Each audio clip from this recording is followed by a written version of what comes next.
Hello, welcome to Jason the Millennial. My name is Jason. Of course, I'm speaking to you here in my basement in the great state of Kansas. Got my two kind of co-hosts here, my good friends Briar from Briar's Music Showcase, who's still getting over some bad uh, I don't know, cold I or had a ve- I had a very I had a very bad I'm having a very bad hangover right now yeah. because apparently I was partying. As I said, Californians, you never know, you never know what they're getting into. But then I also got Nick from Townsend 505. Uh, Great to be on here as usual. Get to talk about some of the best albums of the year. I was just telling Jason my Knicks lost tonight, but the Clippers needed to win a lot more than we did. They are fighting to not make the play-in, so I'm like, you know what? I'm not gonna be mad. I'll let them have the win. And we're talking about 1968, our top 10 favorite albums of the year. We've covered 60 through 67. Briar's kind of joined on recently. We've been going through this. And wait a minute, I think there's someone else at the door. Who could it be? Scott? Is that you? Yeah. What are you doing here? I'm gonna be 100% honest. I have no idea. Jason just sent me a link that said, "Click here to buy a Beatles White Album first pressing with a low number." I clicked on the link, and here I am. You fell for the old scam White Album link. Yeah. What's with your comments? What's with these comments? What the heck? You have like 4 different Scots on here. We got a couple different Garretts on here. Flemings. Got Garrett Fleming. Relations, maybe the Scott Fleming. And yep, multiple personalities here. Yeah. Since you're here, do you want to talk about albums from 1968? Yeah, coincidentally, I've been listening to albums from 1968. A lot of them. Well, what a coincidence. That's good because we're just about ready to do our top 10 albums from that year. So if you want to join on, you can join us. I guess I can get a list together. Okay, think about it as we go through this list. Of course, Scott's from SoundLab Studios, and I guess he'll join us tonight. Who knew? And we're very welcome to join us on this. Yeah, and I already did a video in 1968. I already said in my video, I don't know. For me, 1968 was a little more down year. I don't know if down years are the word. Yeah, thanks. I was like trying to figure out what that noise was coming from. 1968, I don't know. It wasn't as strong of a year for me as 65, 66, and 67, which obviously those are absolutely amazing years. All some of the best music that I've ever heard. And I think it was because there was more psychedelic when I went through. I think psychedelic was starting in 67. I think it got so popular that 68 was like, we're going to hit you really hard on psychedelic music. And I kind of found out, and I think Scott was the same way, I found out that I'm not into a lot of psychedelic music. I like some psychedelic music, and you'll even see some psychedelic music on my list. But maybe there's just too much psychedelic this year for me, and I wasn't as big of a fan. But I'll go to you guys. What do you guys think of 68? And I also wanted to ask, did you guys see any changes, any trends that happened this year? I'll go to you, Scott, because I know you've thought. Okay, so yeah, jokes aside, I've been preparing for this video for a long time. I've listened to 75 albums for this video. 75. Yeah, because I really wanted to get a good feel of what the albums were like at the time. The thing that I've noticed is that the albums this year have the psychedelic has continued on from last year, and it's getting a little bit even more intense than last year. Okay. But later in the decade, people are kind of moving away from that sound. It's not the decade. Later on in the year, The later you get in the year, it seems like people are moving further away from psychedelic music and are kind of going to a back to basics roots approach. There's a lot of singer songwriter stuff, more folk stuff. So psychedelic rock is in the beginning, and then it gets kind of more straightforward the further you go along. And I can also hear the beginning of heavy metal in here. Like, I have not heard anything that I would classify as heavy metal, but I definitely heard some stuff that's going to influence heavy metal and some heavier music, even some heavier tracks from non-heavy bands, kind of like the Beatles, with their songs Revolution and Helter Skelter, and Steppenwolf with Born to Be Wild. But ultimately, Deep Purple and Led Zeppelin kind of adding into that. Zeppelin hasn't come out yet, but Deep Purple is out. They're a psychedelic band now, but they're gonna get heavier when Ian Gillan joins the band. But that's ultimately going to culminate when Black Sabbath releases their first album in 1970, which is the first heavy metal album. But I hear that the main thing I noticed about 1968 is that there's a lot of different genres that are popular. Psychedelic is kind of the ongoing theme that you can find even in stuff that's not that we wouldn't normally consider psychedelic. I've heard some psychedelic R&B songs this year, which I thought was funny. Diana Ross and the Supremes had a song called Reflections that had kind of like some psychedelic synthesizer noises on it. But apart from that, a lot of different genres are popular. You got your rock, your R&B, your soul, folk music, lots of different stuff that's popular. So yeah, it's a good mix of a lot of things. That's a good point. There's some hard rock stuff coming out, kind of in that sense. Like you said, Steppenwolf, especially, is one I've noticed. And I know you mentioned some other ones there. They're Deep Purple or whatever. Yeah. You have anything to add to that, Briar? Not a whole lot. I mean, my thoughts on 68 as a whole. Yeah, I can definitely see it being kind of a little bit of a step down from the previous one, because last year had such big heavy hitters. This year, I mean, you still have some big hitters still, but at least for me, there wasn't like too many ones that were like absolutely amazing. I will say my top 10 are pretty good. But yeah, I kind of noticed the same trends. Yeah, I mean, 67 was when psychedelic was really getting popular. Then when you get 68, it's kind of just, it's around, basically. It's just become this big genre at this point. So a lot of people are just trying to jump on it and trying to take their own stab at it. Some of it worked, some of it didn't. But yeah, I think there was still some good stuff, and there's some nice discoveries. And just like before, I've just been sticking to what I have in my collection at this point. Last for 67, I only had 42, and so now going to this year, yeah, not as many, but I only have 43, so just only one more than last year. So they're kind of in this similar vein, but still a lot of variety here, I would say. So yeah, I don't have much else to say, but overall it's a solid year. But I think it's kind of one of those years that is sandwiched between two giant years, with 67 and then 69, of course, would become a big heavy year as well. So it is kind of a interesting little tidbit there, but yeah, I'm good.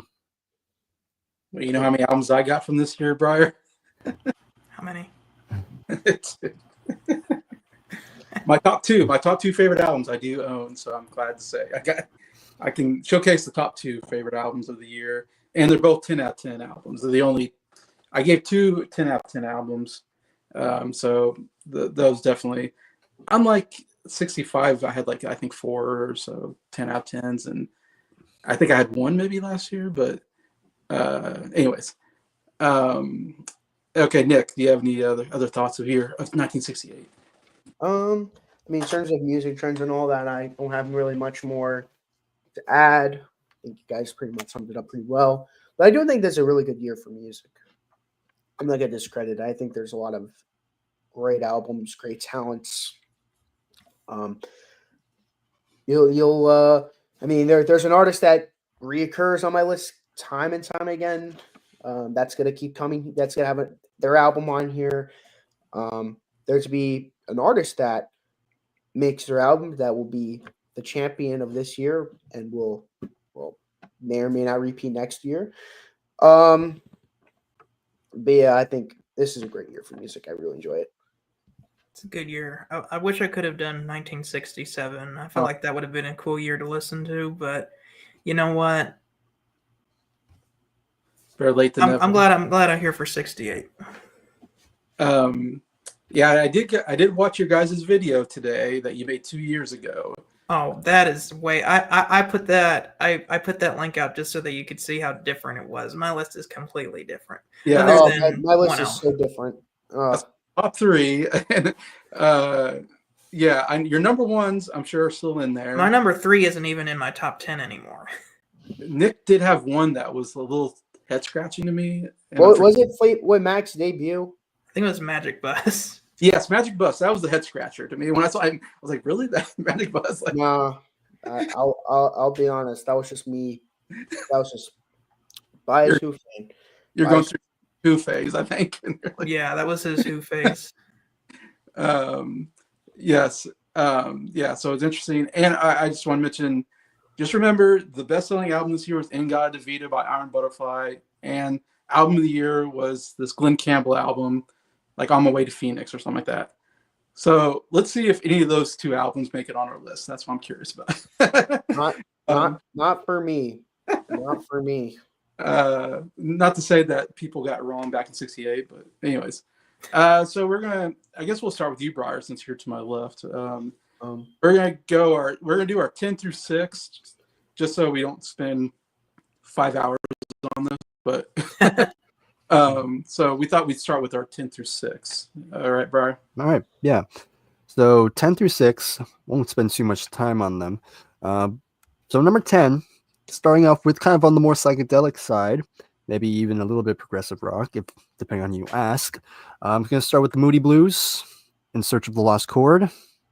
This, of course, was the follow-up to Days of Future Past from last year, and I think this is a pretty solid album to follow that one up. Definitely a bit more psychedelic, a lot less orchestra, which was, of course, that was the appeal of the last album, with all this orchestration on it. But here it's more your typical rock sound. There's some really good, nice guitar playing on it. It's kind of like a quasi concept album. There's a theme throughout, and all the songs blend into each other, and I think they blend really nicely. It has an overall great feel. It's produced really well, and just overall, it's just a very nice, kind of more psychedelic album that I really did enjoy.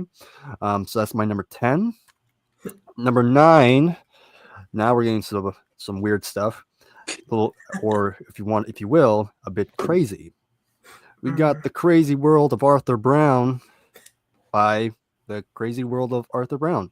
Are you gonna do the line? Not in my condition, no. But yeah, of course, this is an album. Of course, me and Nick reviewed it on his channel before. But I bought it before that, and I remember this. I just bought it just for Fire, because that was the big hit.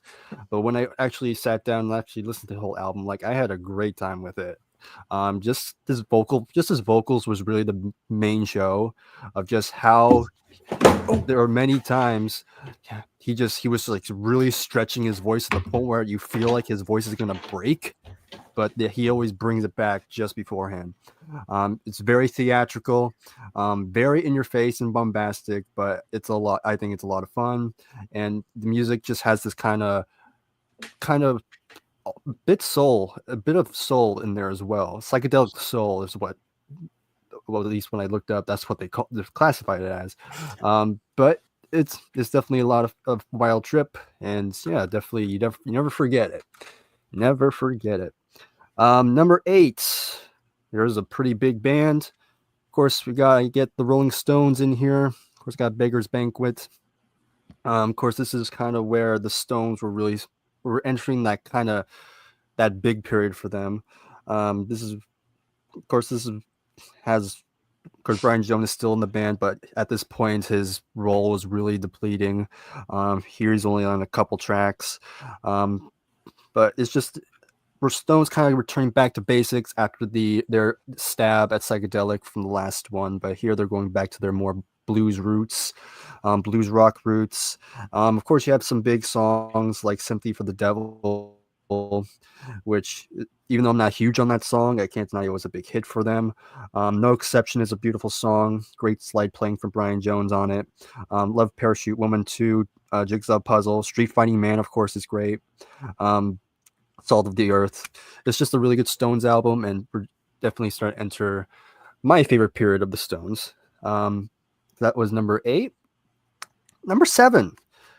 This is probably the biggest deep cut on here.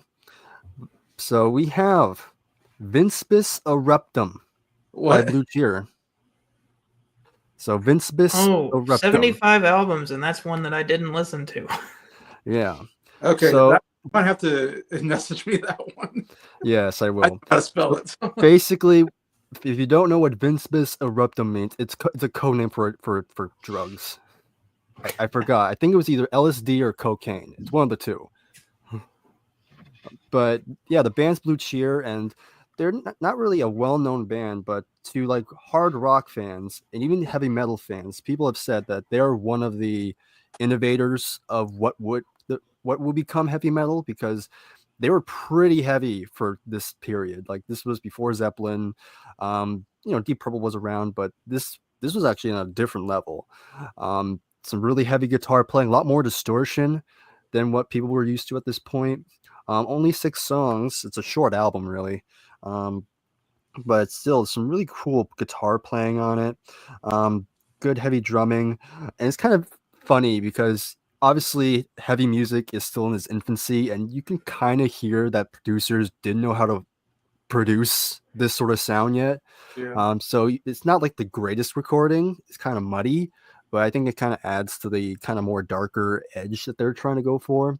It's a pretty cool album. I really dug it quite a bit. I've had the CD for some time. But yes, I think it was a lot of fun. So that's number 7. And then for my number 6, going back to something a bit more lighter, a bit more poppier. Of course, I'm going to go with the Monkees, Birds and the Bees and the Monkees. Yes.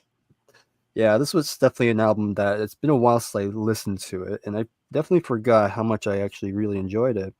There's just some great songs that I really liked a lot, like Dream World was a good song, I really liked. Trying to read the text because it's a tiny text here. Let's see. Of course, that's the big hit, Daydream Believer, of course. I mean, that goes without saying. But yeah, just going through the track listing. I mean, you have Valerie here as well, which is another good one. Just a nice album from them. And, from after this album, they would probably never go on a different whole other direction. But still, I think it's a very enjoyable pop album. And yeah, definitely nice to revisit and kind of rediscover, I guess. So that's my number 6. They go a little more psychedelic after this, maybe, or Well, they do Head. Yeah. right. Yeah. Oh, Head. I would say if Head is on any of your lists, I'm like, you're a bigger Monkey fan than I am. I didn't listen to Head. I had it on my list that I'm still listening to, but you warned me about it because I even remember when I was younger, my mom said when she was younger, she was a huge fan of the Monkees, and that she's like, why did they make Head? They decided to be artistic and they stopped doing what they were good at. And they made this weird movie called Head. So I remember her saying that, and I was going to listen to it anyway. Nick was like, no, just no. I was like, Scott, I said, you have a good picture of the Monkees right now. Don't blow it. Don't blow it. Birds and Bees and the Monkees album, I listened to that, and that was an amazing album. I was like, please don't blow it, Scott, because I know it will. You're gonna be like, the Monkees. I don't like them anymore. I'm like, just listen. When to did the Monkees become the Grateful Dead? Whatever. I'm like, just have a good thought of them right now. Okay. Yeah, because I was thinking like British invasion bands are probably at this point like they either need to go psychedelic or they probably disappear. And I was thinking about the Monkees, like what do the Monkees do? Because they're like the sunshine pop band, and like the associations start not at this year actually. It's kind of after this year they start kind of disappearing a little bit, but and the Hermits and stuff like that. Oh So yeah. like one of those things where either you go with the times or you kind of disappear. But you're saying the Monkees, they try to keep on, anyways. But Oh, they tried, and then Twerk leaves, Nesmith leaves, and they kind of just faded into obscurity after that. Yeah. Yeah. Well, I call going next. Okay. Because usually I go next. One thing I want to say is that with the Monkees is that Torque leaves after the Head album, then it's just the three of them, and then Nesmith leaves, and it's just like one album with the two of them, and it's like, and I was like, it's not even the Monkees anymore. Yeah. I will not be listening to any more Monkees albums. Yes, I don't recommend it. I mean, I all think she I did is- might have put Monkees Present on my next list, but I might not listen to it, and I'm definitely not listening to anything after that. Yep, I don't recommend you to. My number 10 is going to be the White Album. This is an album that has definitely grown on me over the years. I definitely have a bias towards it because it's an album I grew up listening to because Yeah. being a young Ranger fan, going to games with my father, this is the road trip album. This is the album that I would listen to going to games, So whenever I think about the White Album, I think about the Rangers. And when I think about the Rangers, I think about the White Album. Both go hand in hand for me. So to not like the White Album is like me saying I don't like the Rangers, so stupid saying that, but if you love the Rangers as long as I have, or a sports team as long as I have, that'll make sense. But there's so many great songs on here. Back in the USSR, Dear Prudence, Glass Onion, Martha, My Dear, Starting to Grow on Me. Oh My Good Church and Weeps, Happiness is a Warm Gun. I mean, the list goes on. I could go into all those tracks, but I did a whole ass White Album review with everyone here, so I'm not going to go Two too of them. on it. Plus, Yeah. it's too late. I don't want to stay up too late talking about this awesome album. But my number 10, number 9, The Birds, the Bees, and the Monkeys. Yeah, Monkees. This is an awesome album. To me, this is their best album. I think it's my favorite Monkees album. So to hear Breyer and Scott giving it love, that makes me happy, knowing that my favorite Monkees album gets its appreciation. So I really enjoy it. Dream World, fantastic opener. David Jones, I love David Jones. He's so fun.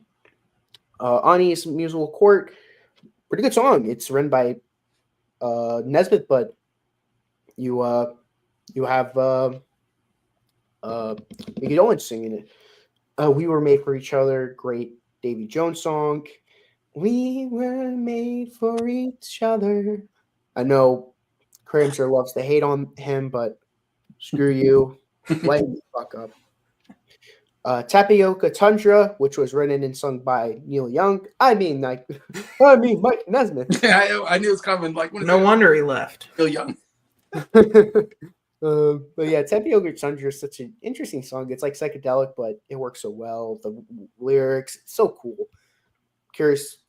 I'm not sure if it's on your list or not, but at least tell me this. Did you like Tapioca Tundra, Scott? I loved everything on that album. I'm going to go ahead and spoil that album is not on my list, but there was very tough competition this year. I can tell you what it ranked out of 75 albums. Let's see. I put it at number 20. Yeah, that's good. But Daydream Believer, and the Homecoming Queen. I mean, come on. Righting Wrongs. That one's really out there. That one's definitely the most out there of all the 12 songs in the album. I'll Be Back on My Feet. That's a fun song. I'll be back up on my feet. I'll be back up on my feet. Searching high and searching low. Ooh, that's a great song. We haven't even gotten to my favorite song yet. My favorite song on the album is The Poster. Yeah. I love The Poster. And everyone's like, this is the worst song on the album. It sucks. Davy Jones, blah, blah, blah. I'm like, are we listening to the same Davy Jones song? This is awesome. It's like, the circus is coming to town. I ran on the poster. People hate that song? Those are my favorite Yeah. songs on the album. A lot of people consider this to be one of their worst songs. I'm like, what? Huh? Now, granted, my I don't- favorite song was Valerie, but like, Yeah. But I love the chorus. I feel like I'm already there. Bum, bum, bum, bum, bum, bum, bum, bum. That's my favorite song on the album. I mean, most of the time Mike Nesmith gets my favorite song, but Davy Jones, I feel like Davy Jones was the MVP on this album, in my opinion. I love Davy Jones. You know, Yeah. I can see why he's the most well known of the members of the band. He has such a great personality. He has a great voice. You know, of course, people like Cramser hate him, but I don't trust people like Cramser. You know. maybe that's why he left.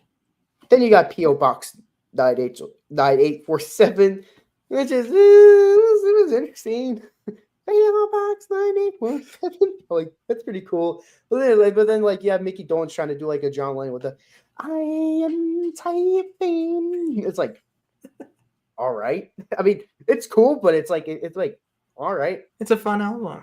We're going there. I'm like, hey, I think it did. I like it personally, but there's moments on the album where I'm like, this is the Monkees. You know, this is them. I'm like, all right. Magnolia Sims, you know how much I hate Honey Pie, but for some weird reason, that makes it work. He makes it work. I don't know how he makes it work. I don't know how I don't know what made him decide to do it, but he made it work. Maybe he's wearing a Mets jersey holding a baseball bat instead of a Yankees jersey when he's singing it. Maybe that's why. Maybe. But I hate to interrupt, but I love the part where he goes ooh, ooh, ooh, like it's like funny. repeating, Yeah, and then it has the sound of the needle getting lifted and putting back on. yeah, it's such a fun song. Then Valerie, again, Davy Jones, the MVP of the album. Oh, such a great song. And Zorn Zam, good. It's like kind of like a White Rabbit kind of impersonation, but I think it's a decent way to close out. I think Valerie would have been the better album closer personally, but I'm fine with Zorn Zam being the album closer.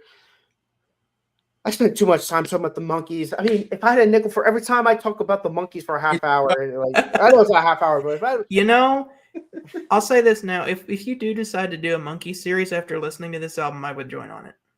okay, Yeah. We're playing on it. Also, side note, the song Valerie, I had no idea Mike Nesmith was that good of a guitar player. yeah. Those Yeah, runs are sure. crazy. Yeah, it's like, yeah. Every time I talk about the Monkees, I could talk about them for hours. I love the Monkees, and they're so underrated. Yeah. Put them in the Rock and Roll Hall of Fame already. God damn it! But Yeah. anyways, pardon me. Number 8, Birthday by the Association. Yeah, I mean, if you saw me and Jason's top albums of. Not top albums. If you saw our series on the Association, you'll know this was my favorite Association album, and I still stand by that. I still think the highs on the last album that we talked about last year was the higher. Yeah. Love, Windy. Those are Yeah. their two best songs in my opinion. Yeah. But I think as a whole, I prefer this album. I think it works, flows better in my opinion. I mean, we open up with "Come On In." Come on in. I know you're welcome here. Great with the great harmonies. Then we get to my favorite song of the album, "Rose Petals, Incense, and a Kitten." I love that song. So good. That song is so good. I love that song. Incense and a kitten, silently. Maybe I was mistaken. Oh, that's On a Quiet Night for Boys Out, but still. Yeah. It reminded me of that, both very similar. Like Always, pretty fun. Everything That Touches You, I enjoy. Toymaker, great song. Barefoot Gentleman, I liked.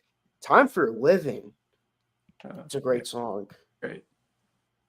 Here and Here, I love. The Time Is Today. I'll admit the bus song is lousy. I'm not a fan of the bus song. That's the only song on the album where I'm like, not a fan. Not a fan personally. I think The Who released a bus song this year that was a lot better. It is much better. Yes. Sadly, that bus album didn't fare much better. But anyways, Birthday Morning, we end on a Baroque pop song. And guess who's a sucker for Baroque pop songs? I am. So obviously that's gonna be one of my favorite association songs. And yeah, great album. Number 7, I'm gonna go with For Once in My Life by Stevie Wonder. Thanks to Scott for reminding me of the album because it wasn't originally on my list, but I've listened to the album again. I'm like, this album is such a vibe. This is an album full of vibe, and I'm down for it. I mean, this isn't like the creative, ambitious Stevie Wonder we'll get in the mid to late the mid 70s, but there's just so many fun pop songs. It's like pop soul songs, like For Once in My Life. For once in my life, I got someone who needs me.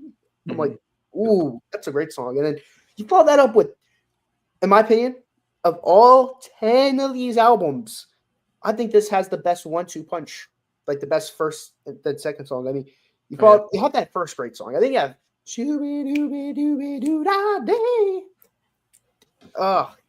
Anyone who hasn't heard that song, Shooby Dooby Dooby Da Day, check it out. It is so goddamn catchy. It's like Shooby Dooby Dooby Doo Da Day. I'm like, yeah, I love this song. But yeah, definitely check that song out. Best 1-2 punch, in my opinion. You Met Your Match. Ooh, you met your match, you met your match. I'm like, yeah, I'm vibing to this. And then I Want to Make Her Love Me. I want to make her love me to the. You know what?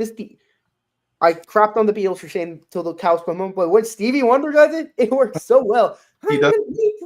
Over to the cows come home. I'm like, all right, this shouldn't work, but it worked. I'm more than happy. I'm satisfied. Great vibe. I don't know why. Such a great song. I don't know why I love you. Ooh, love that song. And then Sunny, great version of Sunny. I'd Be a Fool Right Now. That's an awesome song. I love that song. Ain't No Loving. Ooh, Ain't No Loving Like a Great song. God Bless the Child. That's another awesome song. Do I Love Her? And then The House on a Hill. Awesome album closer. Yeah. If anyone wants to ever do a Stevie Wonder series, I am more than down to do that. Even though there are some rough patches to get along the way. Anyways, next album. Yes, this band will not repeat this year. They fall short. They don't even make the top 5. They go number 1. They're the champion of 67, but they don't even make the top 5. That is Jefferson Airplane with Crown of Creation. So they are number 6. So yeah, it's crazy to think about that. Like they went from number 1 to not even making the top 5, so kind of a little bit of a fall off. But anyways, there's just so much competition in the top 5. Lather, it's a vibe. I mean, I know Jason Bond didn't like anything on this album. I didn't even listen to it. You would have hated it. Too psychedelic, these albums. Lather, a little trippy. You have Grace Slick. The way she sings is more different. Lather was 63 years today. Like, I know you would hate that song. So you're like, this is the Grace Slick that sung White Rabbit and Somebody to Love You. But I'll be like, yeah, surprisingly. There's a part where there's like some weird instrument where it's like, I'm like, that's trippy, but I like it. In Time, I really enjoy Triad. Grace Slick doing a Birds cover. Yeah, I mean, well, it wasn't on a Birds album, but it was written by Crosby, and you got great Birds cover. Star Trek, I enjoy. Share a Little Joke. It's awesome. There's one track though I don't like though. Shishagiror, I can't pronounce it, but it's like this weird freaky 1 minute instrumental. It's kind of their FX pretty much, and it's like if FX was like made in the horror setting. That's kind of like a good way to describe it. If You Feel, I think is awesome. Crown of Creation. Ooh, I'm the crown of creation. Ice Cream, Phoenix, Greasy Heart, I loved. And then you end off on an epic. The House at Punil Corners, which is a terrific album closer. But yeah, amazing album. I really like it. If you're a fan of psychedelic music like I am, check it out. If you're like Scott and Jason, who can take just enough psychedelic music, stay far away from this album. Stay far away from this album, and especially after Bathing the Baxters. Those albums I will never recommend to people who don't like psychedelic that much. But that'll be my number 6. All right, I can say 2 albums on your list are on my list already, and you and Briar already agreed on what album, so that's cool. See that? All right, let's get to Scott with your 10 through 6. Before I do mine, I'm just going to say that there was a lot of very heavy competition in this year. Lots of albums that I think should deserve to be in the top 10 are not in the top 10 just because there's so many good albums this year. And maybe if I hadn't listened to 75, they would have made it in. But as it is, I can only pick 10. So let's start with number 10. Number 10, we have Waiting for the Sun by The Doors. This is one of my favorite Doors albums. I really like this one. I think the reason I like this one more than some of the other ones is because this album is kind of a vibe. A lot of the songs on here are more chill and relaxed, and I like that about it. Good music to listen to while you're like driving late at night. Starting out with Hello, I Love You, which is a big hit for them. It's got that cool sound effect in the middle. I love the riff. Love Street, that's a really cool kind of jazzier song with some cool piano. Not to Touch the Earth is a freaky song. That's the only thing on this album I don't like. Everything else I love, but Not to Touch the Earth is it's kind of a scary song. And it was supposed to be a lot longer than it was, but they only did a little section of it. Go watch our review on this album if you want to hear us talk more about that. Summer's Almost Gone, another cool vibey song. Wintertime Love, I love that song. It's kind of like a waltz feel. Unknown Soldier, man, that's a really cool Vietnam song, kind of about how soldiers getting marched to their death in war and kind of putting a name to some of the people who died who have no, like, we don't know who they are. Spanish Caravan, that's my favorite song on this album. Some really cool guitar playing from Robbie Krieger. It's a psychedelic classical guitar song, which I think is really cool. My Wild Love, that's a really cool song where the only instrumentation on it is just stomping and clapping, which is really cool. We Could Be So Good Together is a really cool song as well. Yes, The River Knows. Oh, that's an amazing song. I love the piano, and I love the closer 5 to 1. 5 to 1. 1 to 5. Boom, boom, boom, boom, boom, boom, boom. Yeah! It's such a cool song. Good album here. Number 9 is an album that I do not own, and it's a last-minute addition. This originally was not in my top 10, but I listened to it on my way home from work today, and It was one that I did not understand the first time I listened to, but the second time I listened to it, I'm like, and that is Astral Weeks by Van Morrison. Oh, okay. It is not my favorite Van Morrison album. That would have to go to Moondance, which expect that to most likely be on my 1970 list. Yeah. That's a good one. But the best way I can describe this album is that it is audio art. The songs are very long and very jazzy, but it's almost like you just have to sit back and just enjoy the feeling you get when you listen to them. It's very romantic, very jazzy.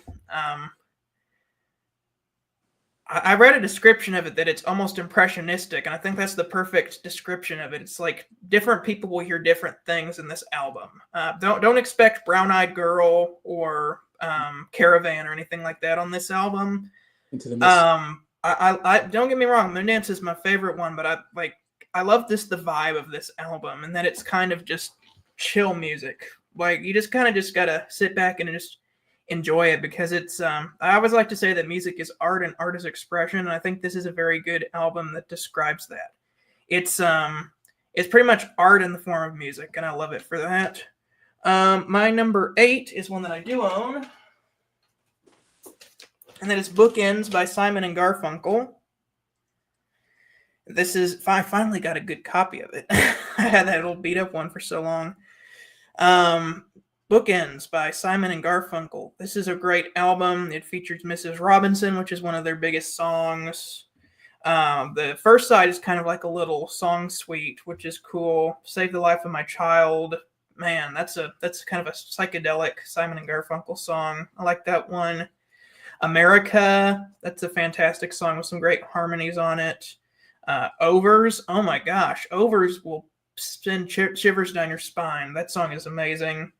Voices of Old People, yeah, it's pretty much just like something that you listen to on the album and something that you'll never listen to other than that. But I don't know, it's kind of interesting listening to these people who were old at the time speak and realizing that none of them are alive anymore, and that that's them sharing their thoughts in 1968.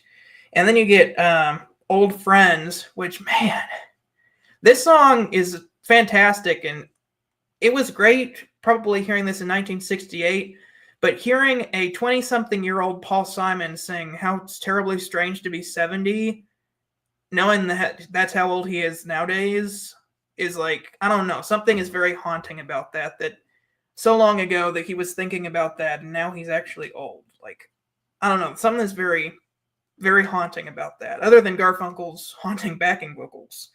And then Bookends. Yeah, Bookends, it kind of goes straight from Old Friends into Bookends. Lovely song, great guitar. Dun dun dun dun dun dun dun dun dun. Dun, dun, dun, dun, dun, dun. And the lyrics are basically like, you could read these lyrics like a poem. This song is like a poem. And then the second side is the just the standalone songs. Faking It, cool psychedelic number. Punky's Dilemma. There's some psychedelic stuff on this album. I like that. You don't really hear about psychedelic Simon and Garfunkel. Yeah, Punky's Dilemma, another psychedelic song with tripping noises in it. not like drug trip, but like tripping down the stairs sounds. I already talked about Mrs. Robinson. That's one of their best songs. Hazy Shade of Winter. I love that song. Cool guitar riff on that one. And then At the Zoo. It's a great closer. Great album here. I think that was your 2 years ago. Yeah, I know. I've heard some very good albums. Just to say. Like this one that I got for $4. Number 7, James Taylor, self-titled debut album. Man, great singer-songwriter stuff on here. Gonna have to open it up. This is on the Beatles' Apple label. What's cool about this album is that you have all these singer-songwriter songs, and then he has what's called link songs, which are like little interludes that is like ties the songs together. So he'll finish the song, and then there'll be a link song that's either him just playing a little guitar number or he'll have an orchestra number, and then it goes into the next song. So it makes for a good listening experience. Don't Talk Now, great first song. Backing vocals by Peter Asher from Peter and Gordon, which is cool.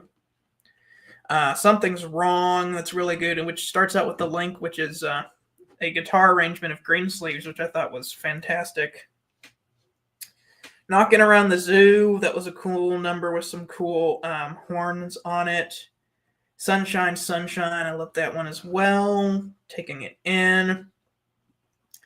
And then there's the song Something in the Way She Moves, which, yes, if you're thinking it, that's correct. That's where George Harrison got the first line of the song Something, was from this song. Yeah. That song was fantastic. One of my favorites on the album, but my favorite one is Carolina in My Mind. That song just made me so happy listening to it.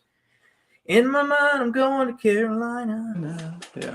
And I love the end where you got the backing vocals going to Carolina in my mind. I looked it up. That's George Harrison singing that backing vocals, Really? and the bass is Paul McCartney on that song. So it's like, wow, my favorite song on the album has contributions from the half of the Beatles. It's Apple's, right? Apple Studio. Yeah, yeah. But man, that song just makes me happy every time I hear it. Brighten Your Night with My Day, beautiful ballad. Night Owl, that's a cool song. Rainy Day Man, that's a vibe. Circle Around the Sun, and the last song, The Blues Is Just a Bad Dream, kind of a more bluesier song, but great singer-songwriter stuff on this album. I am so glad I got this for like $4. I bought this without even listening to it. I somehow I knew I would like it before I even heard it. Right. It's $4. I thought I'll pick it up and listen to it on the record. Totally worth $4. I gave this a 10 out of 10. Oh wow. So Fire and Rain, is that on the next album? Or? Yeah, Sweet Baby James. Okay. And, I know Fire and Rain would end up getting covered by John Yeah. Denver. Yeah. Which one? John Denver covers Fire and Rain. Oh wow. Number 6. We got the Stones with Beggar's Banquet. Other Beggar's Banquet. Yeah, this is a really cool album. So I like it a lot better than their attempt at Psychedelic, which was their last album before this. Some of the classic songs on here, like Sympathy for the Devil and Street Fighting Man. No Expectations is great. Love the slide guitar. Dear Doctor.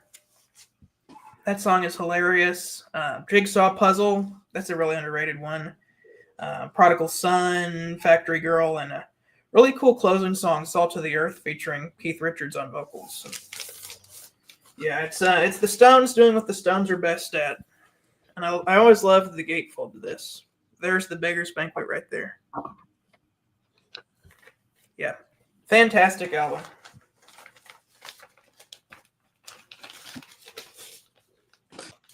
All right. My 10 through 6. And yeah, that's interesting. I think Bookends was your number 2 last time. It went from 2 to 8 or something like that. Oh, I've heard so many fantastic albums. What happens, yeah, in 2 years, which is interesting.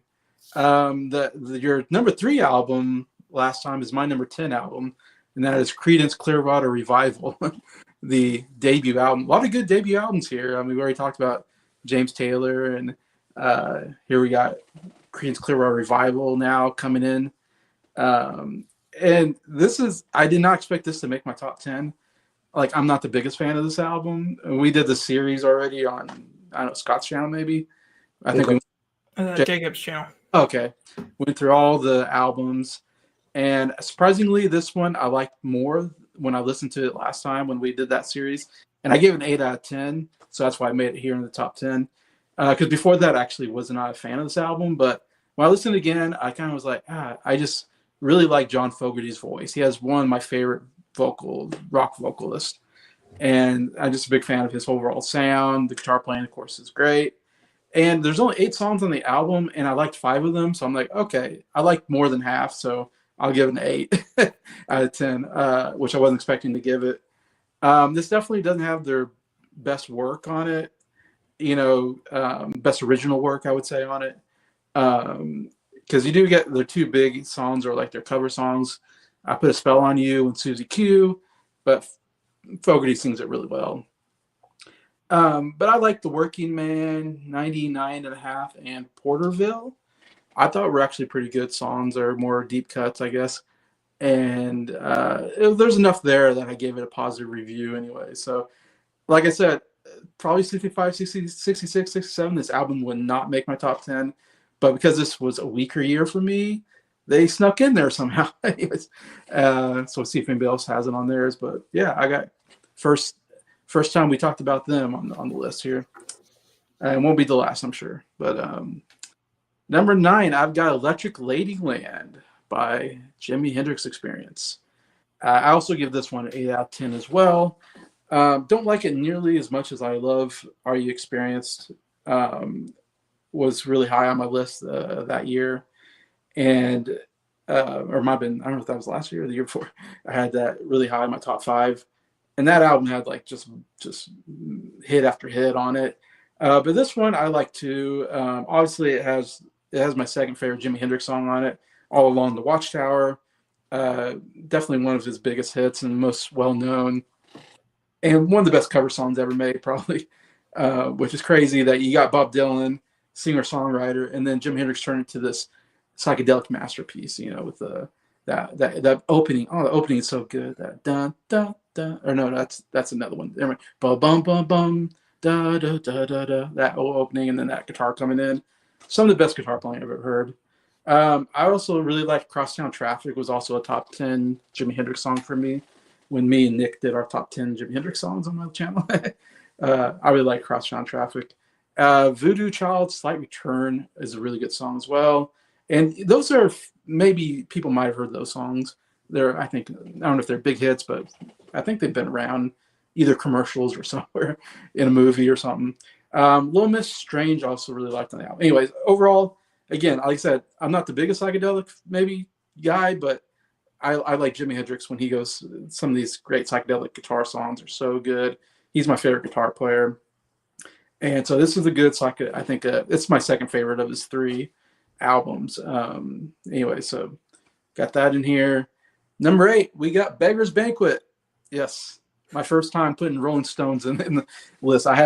So far I've not put a Rolling Stones album in my top 10 because out of the 4 of us, I'm probably the least fan. I don't know. I'm the least big fan of them. I'm not as big a fan as the other 3 on this group, I'm gonna say. So I don't put them in my list as much as you 3. But this is my second favorite Rolling Stones album, and we've touched on it on Nick's channel. I got to review that album with him and everybody. And again, I give it 8 out of 10, which is like, that's still a good score, especially for the Rolling Stones. I don't give too many high scores for them. But yeah, I really like this album. And I believe Briar had it at number 8 too. So me and Briar,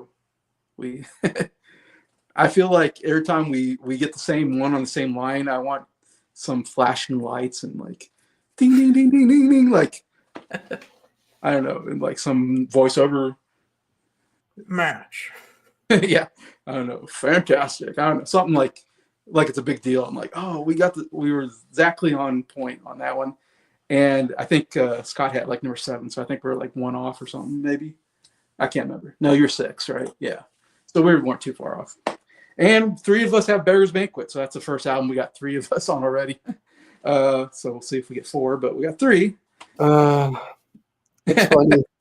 I'm the biggest Stones fan out of the 4 of us. I know. On my list. Oh wow. Oh wow. I feel ashamed as a Stones fan, but like, to me, there's just so much competition this year. I know at least 3 of us are going to have their next album on our 1969 list, though. I hope so. It's 69. There's so many good albums. We'll see, Scott. I hope so. Hopefully. Yeah, you can't always get what you want. But yeah, that's how good the album this is. Actually made my list, and so at least 3 of us have it on our list. It's one of their best albums. I think universally, it's a pretty strong album, agreed by most people, even if someone like me is not the biggest fan. But yeah, it's really "Sympathy for the Devil." That's a top 5 Rolling Stone song. Love that song. I talked a lot about that on the review. Such a cool idea. Love the guitar playing. Love the percussions and Mick Jagger, just totally great vocal work. I'm not the biggest Mick Jagger fan, but sometimes he does a really good job and really, you can really, I don't know, he really like takes on the character, I guess, and does a good job sometimes. But I like Jigsaw Puzzle. I thought was real good. Street Fighting Man and Salt of the Earth. I enjoyed as well. So number 7, I got Bookends. So I think I'm 1 off of what Scott had. I think Scott had it at 8. I have it at 7, so we're about almost the same. Not quite, ding ding ding like celebrate level, but we're on the same page. 1 off. Funny enough, I'm a big Simon Garfunkel fan. This is the 3rd album to get in my top 10. The only album that didn't make it was Wednesday Morning 3 a.m. And I like that album. It just didn't quite make it in that year. But the other 3 albums so far, and this is their 4th album out of 5. So anytime Simon Garfunkel does something, it's usually on my list. You can count it on my list. So of course it's in here. It has to be. Strangely enough, this is actually my least favorite Simon Garfunkel album, which is weird because this is normally everybody's favorite or second favorite album. It's definitely one of the, I feel like, most famous albums that people talk about. And I gave it an 8 out of 10. And I mean, Mrs. Robinson and America, oh my gosh, 2 of the best Simon Garfunkel songs on this album. Definitely the 2 big hits here. Definitely 2 top 10 Simon Garfunkel songs. Love those songs. Mrs. Robinson won Song of the Year, Grammy Song of the Year. So catchy. Love the do do do do when they just do the do do do stuff, and the guitar playing. Oh my gosh, the acoustic guitar playing is so good. Paul Simon's such a good guitar player. And then America, just some great songwriting. And then that chorus with the 2 are so good. The harmonizing. I just love the song. I don't know, just here when you listen to the lyrics, it's just so cool. I don't know how to explain it. It's like he's kind of telling you the story of like them, on a train, and then there's a guy, and we're pretend like he's a spy, and his bow ties a camera. It's like, what are we talking about? I don't know. It's just I don't know. It's cool. It just fits in, just like everyday thing. Yeah, Hazy Shade of Winter, of course, kind of a big song for them. I knew I'm bigger for another band. Another band made a bigger hit out of it, I feel like. It was the Bangles. The Bangles, yes. That's the one I know mostly. But and At the Zoo, I like too. I was hoping you would talk about that one because I actually kind of like that song. I thought it was a good closer. My big problem with this album is like a lot of the other songs weren't as strong for me personally. I do like the bookends, but they're only a minute long. I wish they were longer, but the 2 bookend songs the melody is so amazing. The time it was a time. Oh, I love it, but I just wish it was a little bit longer. And then the old people, whatever, that's like old people talking. That's like the Revolution 9 of this album. Just so terrible. That's just stupid. I hate it, and it kind of hurts the album for me. But it's Simon Garfunkel, so it still hits here in number 7 on my list. And number 6, actually, I'm going with another debut album, and that is Steppenwolf by Steppenwolf. And this is probably the best discovery I had come when I'm going each year. I'm trying to listen to all the big albums of that year. I'm trying to cover quite a bit of albums, like Scott talked about. He listened to 75, and I listened to a bunch too, and try to, because I don't want to leave anything out. And Steppenwolf, I didn't know much about it except for the hit song. Of course, Born to Be Wild, great song. And yeah, I really enjoyed this album. I give it 8.5. I give it just a little bit. It's a little bit slightly above the other 4 on my list so far. And it's just a really good rock album. The lead singer can really sing. I love his voice, and some really good guitar playing. I thought it really rocked. Of course, Born to Be Wild. I mean, come on, that's one of the great rock songs of the 60s period. One of my favorite songs of this year. Me and Nick talked about this I had in my top 10 songs of the year on his channel. And, just is there a better travel song than Born to Be Wild? You have to, if I'm making the travel list, this is on it, get your motor running out on the highway. It's like, oh, it's so good. Looking for adventure. Yeah. Great song here, but I really like Barry Rides Again. It's such a cool, like, Chuck Berry homage to Chuck Berry music, I guess. And it has kind of a 50s like kind of style to it that it was really cool. Like, I really like that song.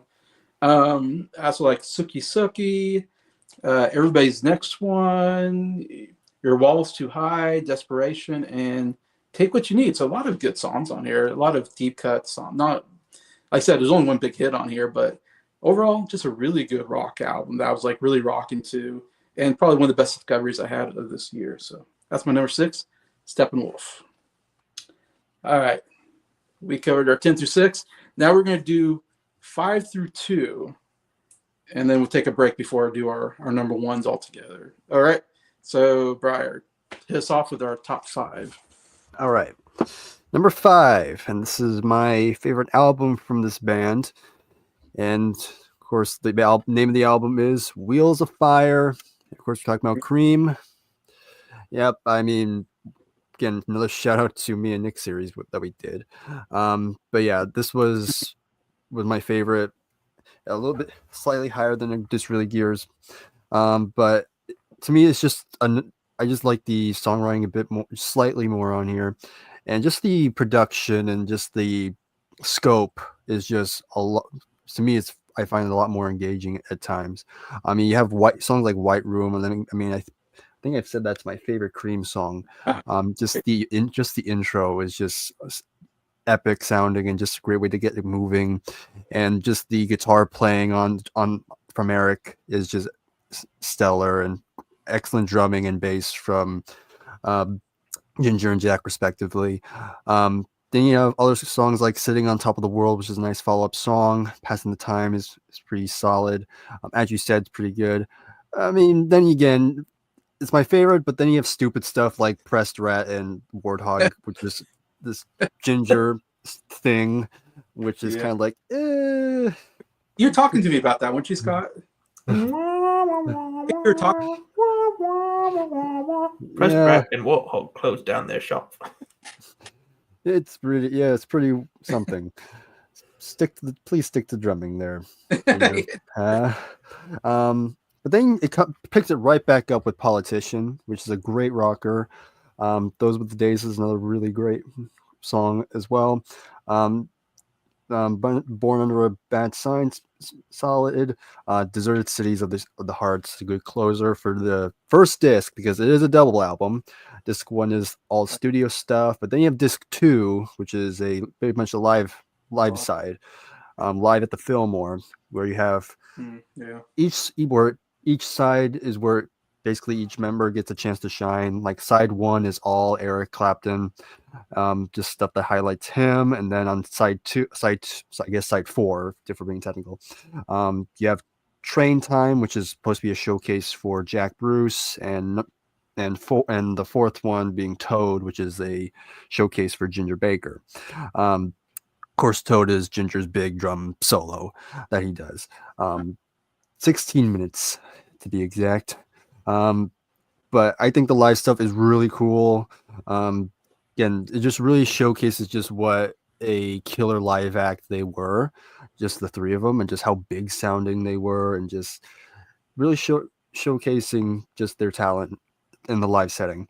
But yeah, Wheels of Fire is a fire album. I'll say that for sure. So that's number 5. Number 4, and Jason talked about this album a bit ago. It's Steppenwolf with their debut. Yeah, I mean, I don't got much else to say. I'll make this one pretty quick, but yeah, it was definitely an album I've been wanting to check out, because I know I've heard of Steppenwolf. Of course, I know the big hit. I know Born to Be Wild, of course, but they're one of those bands I've been meaning to check out, and so of course I started with this. And yeah, this is definitely a great debut album. Again, the guitar playing is really great. Good vocals too, and it's just a really great kind of late 60s rock album. And again, Steppenwolf's another one of those bands that are people have pointed as influence in terms of hard rock. And songs like Born to Be Wild, you can definitely hear it. But yeah, it's a really great debut album. Really enjoyed it. That's number 4. Number 3. Okay, we're going to talk about a band with a very long name. Of course, they are Big Brother and the Holding Company with Cheap Thrills. Oh, is that Janis Joplin? Yeah, Janis Joplin. Yeah, there she is on the back right there. So yeah. This I've had the CD for a while too, and even back when I first got, I think it was like 2 years ago now, if I'm not mistaken. And I remember really enjoying it then when I got it, and even when I was re-listening to this one, I was like, yeah, I think it's a really good album here. It's kind of like a more kind of bluesy, kind of maybe a little bit of a soul flair, and really it really comes down to Janis Joplin. I definitely do think she's one of the great 60s female singers of the time. Just how much she's really pouring all that, putting a lot of energy and a lot of passion into the vocals that she does throughout, especially when she's really just belting it out, especially on the last song, which is basically a live cut, but of her doing Ball and Chain.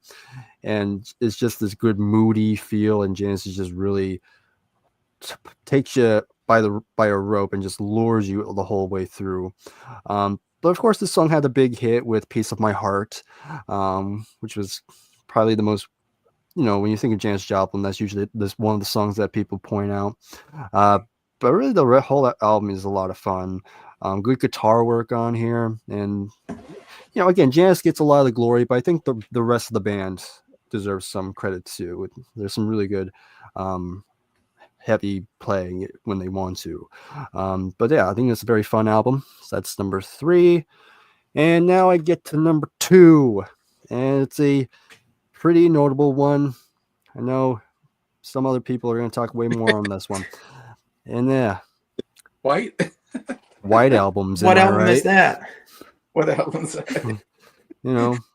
White Albums, am I right? I don't see an image. I know. Yeah, they can't get any more whiter than this. 4 white guys talking about the White Album. Yeah. Well, That sounds like a meme. We're going to be black. 3 less, but Racist. We'll get to that in 1991. Yeah, only I can make that joke. Anyway. But in any case, yeah, it's like the White Album. I mean, it's another Beatles album that I couldn't ignore. I mean, but yeah, it's a double album. So many songs on this, but there's just, I really do appreciate just the amount of variety that is on here. Just so many big, excellent songs on here. Of course, there's some weak stuff. I think we know one big one, but it goes without saying that all the highs just outweigh the negatives just by a long shot. It's like you got all the negatives, but then you have all the great stuff, and it just goes. There's like no comparison. But yeah, you have songs like "Back in the USSR," "Dear Prudence," "Obla Di Obla Da," which is fun. Then you have "While My Guitar Gently Weeps," of course. "Martha, My Dear," I like a lot. "Blackbird." I'm just skipping a lot of these because there's a lot of songs here. But "Julia," I like a lot. "Helter Skelter," even "Good Night," I really love. That's a good Ringo song. Very nice, pleasant song there. But yeah, it's there's a lot here, and not all of it works. But man, when it hits hard. And yeah, again, it's the Beatles, so of course I gotta put them on here. I can't really not have them up here. But yeah, it's number 2. So what could possibly be number 1? It might surprise you. But here you go. I have some ideas, but I'll find out. I'm happy to see White Album on your list, so I'm happy to see it that high. I figured Breyer would have a White Album. I wasn't sure how high it would be. I feel like you've had all the big Beatle albums on your list, I think, except for maybe Magical Mystery Tour. Yeah. But you've had Sgt. Pepper's, I think. You've had Revolver. Rubber Soul. I had Rubber Soul, yeah. So that's good. All right. In my eyes, Briar. All right. Number 5. Bookends. So, with Scott and Jason. Yeah. This is a terrific Simon & Garfunkel album. The last time Simon & Garfunkel made an album, they were the 1966 champions with Parsley, Sage, Rosemary, and Thyme. So, weren't quite champions this year. Kind of like a first round exit, kind of, but can't kind of ignore how great this album is. The only thing that's making it from going higher has to be Old People. Voice of Old People. That destroys an otherwise perfect album. Still a 10 out of 10 for me personally, but just ruins it from ranking any higher. Having that said, this album's awesome. You got 30-second bookends, nice little segue into Save the Life of the Child. Ooh, that one's crazy. Got one of the early uses of a synthesizer. Then you get a little callback to Sounds of Silence, which is cool. Then you follow that up with America. I mean, America is one of their best songs. Something, look for America. Ooh, that's beautiful. You get Overs. Garfunkel, you may not be my favorite vocalist of all time, but there's just those moments where you just come and shine. I'd say for Emily, whenever she may find her, this song and Bridge Over Troubled Water, those three songs are like your three of the best, some of the best music ever. And yeah, Garfunkel. Sometimes Garfunkel could really, really be good. Then you get Old Friends, which I love that song. Old Friends. Ba-na-na-na-na. And then it goes into bookends. Time it was, and was it time it was. I wish it was longer. Yeah. Jason. And we go to the best song of the album, in my opinion. Faking It. Oh, I love that song. When she's gone, she's gone. And it's like, I know I'm faking it. I don't think either of you guys talked about that one, unless I wasn't paying attention hard enough. All I said was it was a psychedelic Simon and Garfunkel song, and you don't see a lot of that. To me, it's the best song on the album. I think huge highlight for me. Top 5 for me of their songs. I really enjoy Punky's Dilemma. Kind of a breezy, another kind of psychedelic song. You know, I feel like Punky's Dilemma and Faking It would be songs you would get out of them if they did make a 67 album. And I'm so mad they never made a 67 album, like a true psychedelic Simon and Garfunkel 67 album. Like, not like crazy psychedelic, but like psychedelic, kind of like those two songs. Like those two songs are like the biggest indicators of what we would have gotten if they did make an album at 67. Oh, just a shame. Mrs. Robinson. I mean, I don't really have much more to say. That's a great song. Hazy Shade Winter. Ooh, Hazy Shade of Winter. Fun song. And then In the Zoo. Oh my God, that's a great album closer. That song. Oh, In the Zoo. It's a fun song. I like it. Number 4, I'm gonna go Wheels of Fire. Fire, I Am With You. That's an awesome album. White Room, Staying on Top of the World, which I still stand by. It's their best studio song. Such a great cover. I think the guitar work really holds it together really well. Passing the Time, really cool psychedelic song. And then you get As You Said, really cool. Press by Warhog, I love that song. I mean, what do you expect from me? I love it. Politician, that's a bit of a wacky song, but I love it. I'm a political man. I lean towards the left. Oh, I am to the right, but I'm leaning to the left. So stupid. Those were the days, those were the ways. That's another great song. And then Crossroads, which I said this in the video, I'll say here. There's a pizzeria called Crossroads. So whenever I go to there, I'm like, going down to the Crossroads. You just walk through the door. Going down to the Crossroads. Anyways, but yeah, great live stuff there. But yeah, great album. Number 3, I'm with Friends by the Beach Boys. Yet another appearance from the Beach Boys. Ever since they released their debut album, Surfing Safari, I've had at least one of their albums each year. Oh yeah, you've had them the most for sure. I mean, I'm a huge Beach Boy fan, so expect that for me.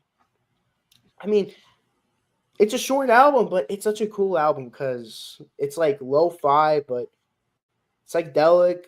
a little bit too. It's like a mix between a lot of things, and it's like stripped back, and I really enjoy it. I could go over the songs, but I know no one here will really remember them, so I'll just go to number 2. Number 2, I'm going Odyssey and Oracle by the Zombies. Good This choice. song's so good. I mean, some people will argue this is the best album of that year. And to that, I'll say you have a good argument. You have a very, very good argument. I mean, this is a Baroque pop album. This should be my number 1. This should be not my number 1. I mean, you take a thing I'm a sucker for and you make an album of it? This should be my favorite album, but there's just one album that still is my favorite album of that year, and it will always be my favorite. I'm not sure if it was my favorite album when I did it with Scott. Correct me if I'm wrong, Scott. No, if it's what I think it is, it was. It was. And if it is what I think it is, that has Baroque pop on it too. Yeah. I mean, this is such a great album. Cursor of 44. You start off with the harpsichord. I'm like, we're already off to an amazing start. Good morning to you. I hope you feeling better, baby. Great song. Rose for Emily. Yes. Yes, please. This is awesome. Maybe after he's gone. Maybe after he's gone. He'll come back. Love me again. I love that song. And Beechwood Park. Ooh, that's a breezy song. Brief Candles. Brief Candles. That's such a good song. Hang Up on a Dream. Hung Up on a Dream, I really enjoy. Changes. Really cool psychedelic Syd Barrett-esque track. I really like that one. Then we get to a song that I thought was the weakest song on the album. That is now my favorite song on the album. That is I Want Her, She Wants Me. Like, yes. Chef's kiss. This will be our year. That's what I say about the Rangers and the Knicks every year before they disappoint me. That's what I'm not saying about the Mavericks this year. What I say about the yeah, I don't. I think it's safe to say that it will not be the Mavericks here. I mean, the Mavericks put a good fight against the Knicks yesterday, but man, that second quarter was not good for them. Not good for them at all. Sorry, Scott. And by the way, thank you for Brunson. Thank you. He's like our best player. Butcher's Tale. Cool psychedelic song with a cool lead vocal. World War I-esque. Really cool. Friends of Mine. Awesome song. And then Time of the Season. Great way to close out the album. And yes, this could have been a champion. They could have been the 68 champions, but they lost the finals to one band and one album. We'll see who the champions are after our honorable mentions. And it's not Queen. Well, they will have they're gonna have like a Boston Celtics run once they. I was just meaning that more Queen sings "We Are the Champions." Yeah. Okay, is it my turn now? Yep. Okay. Well, ding, ding, ding. I have the same number 5 as Briar, Wheels of Fire by Cream. We have to pull up the track listing for that one. So 3 of you have that. I don't have that on my list. I didn't think you would because there's some long bluesy stuff on it. Yeah. There they are. Okay, so yeah, the only Cream album I've heard 2 Cream albums before. I heard Fresh Cream and Disraeli Gears. And Disraeli Gears I thought was a pretty good album with Sunshine of Your Love. Tales of Brave Ulysses is a cool song. Swablar, however you pronounce that song, that was a cool song on that one. But I didn't like that one. I didn't like every song on that album. I thought it was solid, but there's a few songs I'm like, this is kind of weird. This one, I love this song. I gave this a 10 out of 10. I loved this album. This was fantastic. White Room, really cool song. I love the strings at the beginning. That boom, boom.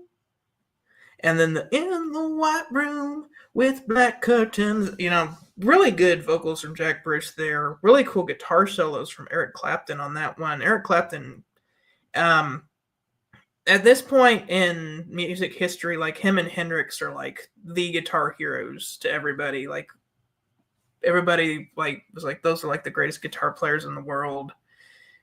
And they knew it because the next song is called Sitting on Top of the World. That's a good kind of bluesy rocker. Passing the Time kind of sounds like this weird nursery rhyme at the beginning, but then it goes all out. It's a rocker later on. As You Said is one of my favorite songs on the album. It's like an acoustic psychedelic number. Honestly, kind of points towards Led Zeppelin 3 vibes before that was even a thing. It reminds me of Led Zeppelin 3 a lot.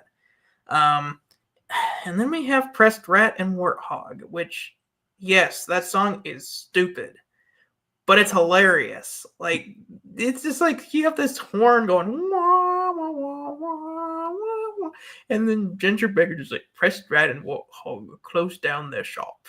I'm like, this is such a stupid song, but it's hilarious. Like, it's so British. Politician is probably my favorite studio song on this album. Great rocker, and the lyrics are funny. Just how politicians lie and are like, I support this side, but I'm really for this side. And like, all in all, it's just all for show. Those Were the Days, great song. Born Under a Bad Sign. That song was fantastic. Just talking about how life's always been bad to him. I love the line. It's like, if it wasn't for bad luck, I wouldn't have any luck at all. Like, that's a really good line for that song. Deserted Cities of the Heart, great closer to the studio disc. And the live disc, man, some of these songs are really long, but like I was just jamming to them. Like if you're a musician and you just want to hear some good jamming, play this live disc. Crossroads, that's one of their most famous songs. That's probably my favorite of the live songs, even though it's the shortest. But that has some of Eric Clapton's best guitar playing on it, and Eric Clapton even gets to sing on that one. And then you get Spoonful, which is a cover of a Willie Dixon song. I loved that one. That one was really cool. I love the spoonful, spoonful, spoonful. And with like the really cool guitar work, man, the guitar jamming on that one was epic. Train Time, which is Jack Bruce getting to show off his harmonica skills, which is pretty cool. Kind of using the harmonica to sound like the chugging of a train. I thought that was cool. And then you close out with Toad. There's actually a version of this song on their first album, but it's a lot shorter, and honestly, I like this one better. You really just get to hear Ginger Baker just go ham on the drums for 15 minutes. It's basically Moby Dick before that song was a thing. Yeah, but see, some of the stuff that Led Zeppelin is doing, like it's like Cream is doing it first, so you can kind of hear some of the inspiration they had for their stuff there. But yeah, this is an album that I really wish that I had because it's fantastic. Number 4. This is another one of my favorite discoveries for this year. I do have this one. This is music from Big Pink by The Band. Yep. These guys were originally known as the Hawks, and they were Bob Dylan's backing band for the mid-'60s for his live shows. And Bob Dylan jammed with them in their rehearsal house that they called Big Pink, which there's a picture of it on the back.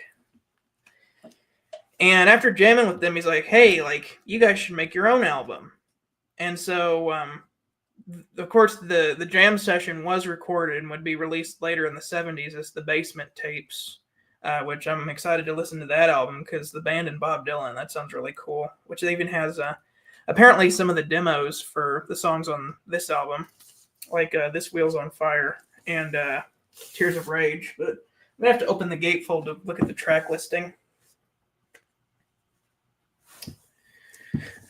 Tears of Rage. Man, that song is really cool. That was one of the songs that was written from the Basement Jam. Really great. To Kingdom Come, another great song. In a Station, Caledonia Mission. That's kind of a song about them hiding out in an abandoned mission, running from the law. And of course, you got The Weight. That's the big song on this album. Take a load off, Fanny. Take a load for free. Take a load off, Fanny. Well, you put the load right on me. You put the load right on me. Yeah, I love the piano playing on that song. This whole album is just a vibe. It really is just a vibe. We can talk. We can talk. Boom, boom, boom. Yeah, another vibe. Some of their lead singers sound like Randy Newman, though. I think it's funny. I think some of their voices are kind of funny, but that's what I like about this album. Yeah, I like their kind of funny voices. It works for the style of music. Long Black Veil, which is funny. The first time I heard that song was on a Johnny Cash album. There's a Live at Folsom Prison album, which is that's to me in my honorable mentions. I liked Johnny Cash's version, but I think I like the band's version even better. Great song. My favorite song on the album is Chest Fever. Man, the organ on that is so cool. It's got this really cool psychedelic organ intro, and then it gets into this boom, boom, boom, boom, boom, boom, boom, and the drums go boom, boom, boom, boom, boom, and some really great vocals on that one. Lonesome Susie, another great song. And then This Wheel's on Fire is another song that was written from the Basement Jam. That song is amazing, co-written by Bob Dylan. Wheels on Fire. Oh, so good. That's such a jam. And then it closes, speaking of Bob Dylan, it closes with the Bob Dylan cover, I Shall Be Released, which is a really great version of that. Yeah, this, I was surprised how much I liked this album. I also gave it a 10 out of 10. Yeah, the band with music from Big Pink. Fantastic album. My favorite song is I Shall Be Released. I love that song. Yeah, that one's really good. Such an underrated song. And I mean, covering that song whenever you've worked with the man himself, that's, Really? man, crazy. Number 3. You guys probably expected this to be my number 2. The Odyssey? The Zombies. Odyssey and Oracle. Yeah, I found a album even better than this for number 2, and it shocked me what it was. I was like, wow. The Zombies. Yeah, Nick said it. This is Baroque Pop, the album. I discovered this in the spring of 2023, and ever since then, it's kind of been the ultimate spring album. I love just the happy vibes it gives. Care of Self 44. Cool keyboards on this album. They used the same keyboard that the Beatles used on Strawberry Fields, which is really cool. A Rose for Emily, really cool piano-driven song. Maybe After He's Gone, Beechwood Park, Brief Candles, Hung Up on a Dream. Fantastic psychedelic stuff. Changes, that's a really cool song as well. And then when we did our review of I think that was the first album review that we ever did that was the four of us was this album. Yeah. We all said I Want Her, She Wants Me was one of our least favorites on this album. I don't know what we were thinking. That song is fantastic. Love that song. I want her, she wants me. That's so good.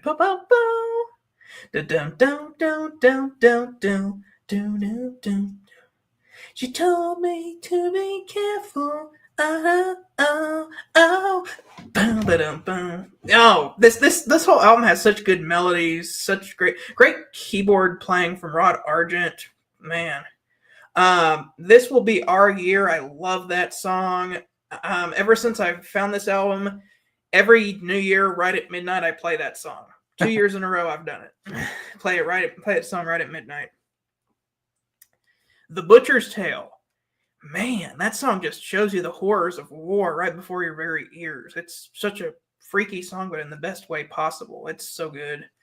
Some Friends of Mine, another cool song. And I love how that song just ends with like that's how they end this song. It's like, Kim and Christine, and then the big hit on this is Time of the Season. That song is fantastic. I love the production on that. That's just like, boom,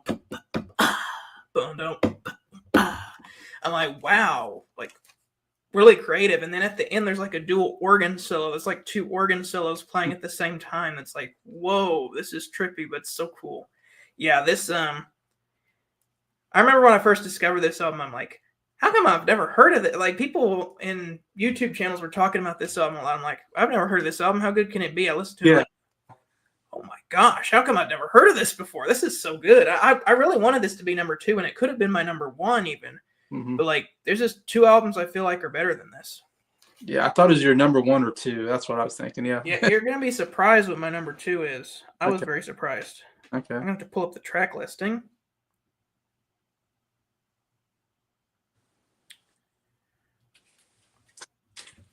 Okay, my number 2 is Electric Ladyland by the Jimi Hendrix Experience. Oh, really? So, Cool.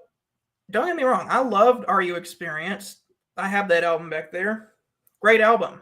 But I always thought, like, man, like, people say Jimi Hendrix is the best guitar player ever. I used to think he was overrated, but that's the only album I'd heard from him. I listened to this, and it's like, I get the hype. Man, I guess it's because this one is more experimental than that, but this is my new favorite Jimi Hendrix album. I gave this a 10 out of 10. Wow. To say this thing blew my mind is an understatement. Such a creative album. The way he plays the guitar on here is just insane. And I still love Are You Experienced? Don't get me wrong. I love that album, but like this is on another level. I mean, oh my gosh. So the first song is just like this weird intro where he's talking in this low voice or whatever, just to kind of set the mood. Have you ever been to Electric Ladyland? Honestly, it's actually one of my least favorite songs on the album. Like, why did you title the album off of that song? Like, you could have called this All Along the Watchtower. Yeah. You could have called this Crosstown Traffic.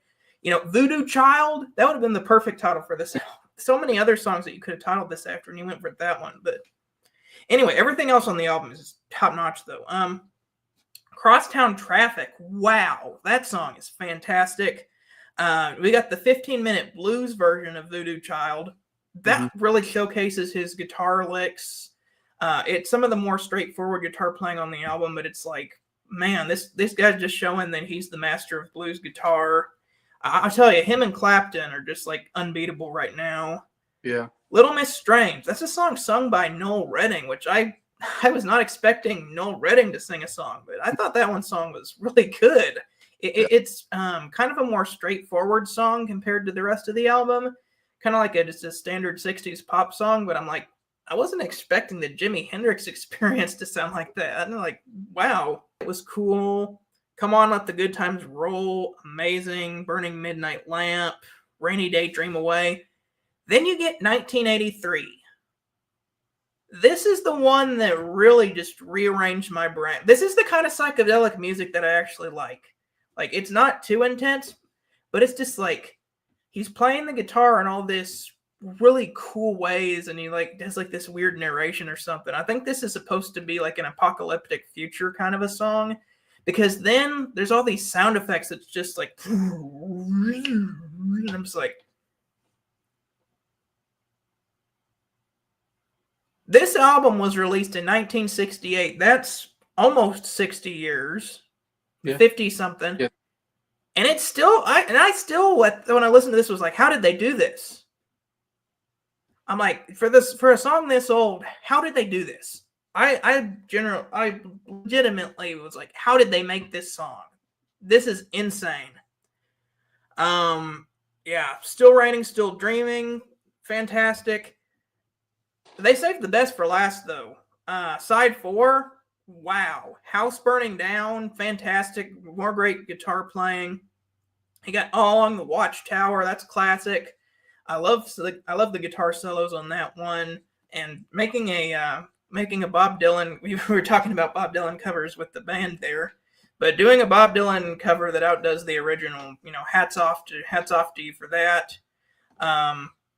It closes off with the shorter rock version of Voodoo Child, Slight Return. Fantastic. I love the wah-wah guitar into that.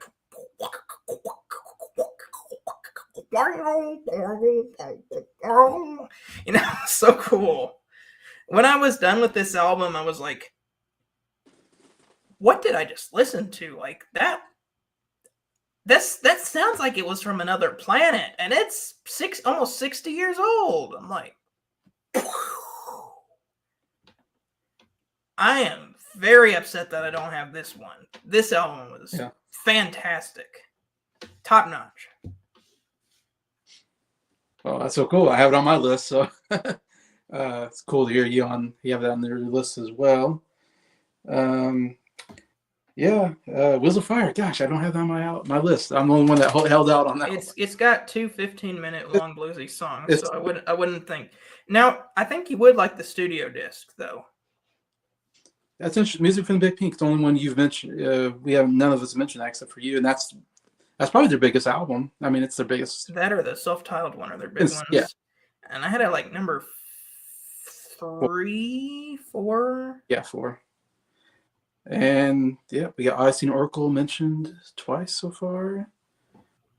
Yeah, nobody's mentioned 4 times, but we'll probably get one song will be mentioned 4 times. But all right, get to my list. Number 5, I have Birthday by The Association, which Nick got on his list as well. I love The Association. As you can tell, this is their 4th album, and I've had all 4 albums in my top 10s of their years. These first 4 albums are so good. Their harmonies, the melodies, they're just top notch. So underrated of a band for me, anyways. I just love them more times I hear them. And yeah, I give this an 8.5. It's actually, I don't like as much as the first 3. It's not as high on me. And it doesn't have any big hits on it at all. It's another one kind of like Renaissance where, I don't know, they didn't put any hits on this one, but still still got the great sound. I mean, they just sound so good still at the time period with their vocal harmonies and everything. And I'm with Nick. We of course we covered this album and we both agreed. Rose Petal, Incense and Kittens, one of my favorite Association songs. It was in my top 10 favorite songs from them. Great ballad. If you haven't heard it, and I especially think Briar would like it because it has. I just love the rose petals, incense, and a kitten. Like, it's kind of like all these things. I think that he's like, I don't know if he's given to his loved one or something, but I just love it. You have to put a kitten in there. Come on. Come On In. It's such a good opener. Nick mentioned, and I love it because it kind of almost. I love openers that kind of almost welcome you into the album. Kind of like What's the Story, Morning Glory has Hello as their beginning song. I kind of love that. But I love that Come On In. It's very catchy. Everything That Touches You is really good. Time for Living, man, one of the catchiest pop songs they have. And very very poppy, upbeat. Time for Living. Definitely very catchy, gets in your head. And then I have The Time It Is Today and their closer, Birthday Morning, I believe, was kind of a Broke song. I also kind of enjoyed as well.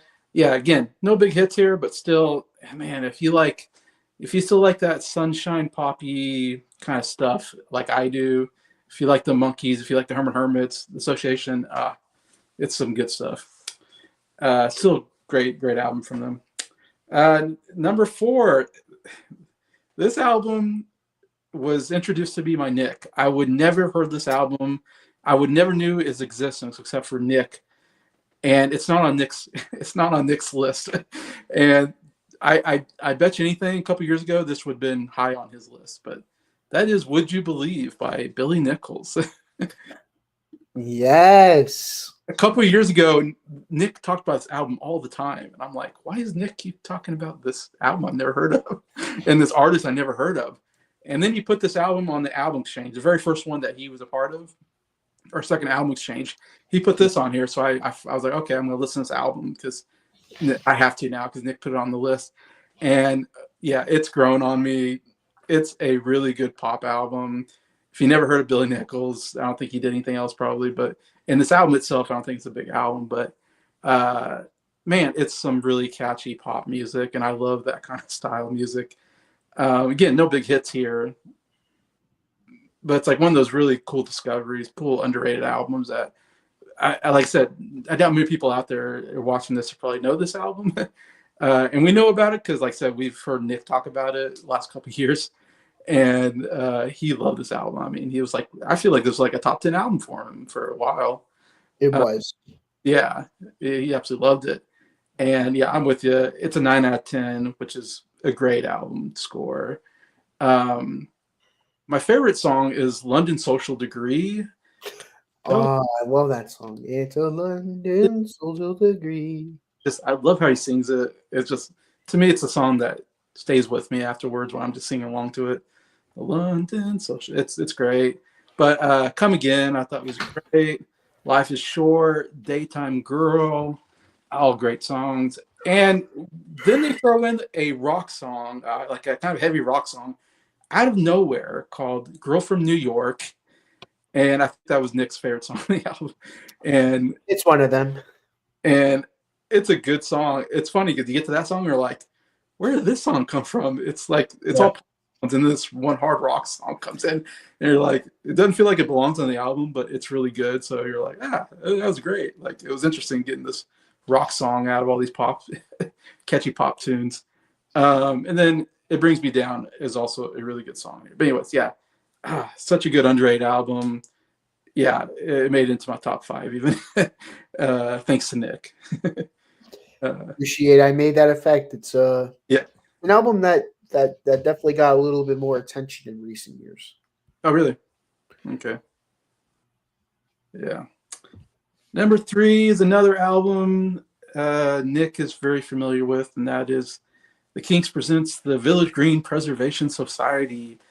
And I'm the first one to talk about it. I don't think no one's talked about it yet, which I'm kind of surprised a little bit. We haven't talked more about this. It's an all right album. It's an all right. I thought it was okay. Nick recommended me this album. He said it was all right. Yeah. I was like, all right, I'll check it out. We did I think they have better albums like Preservation Act 2. Yeah. Preservation.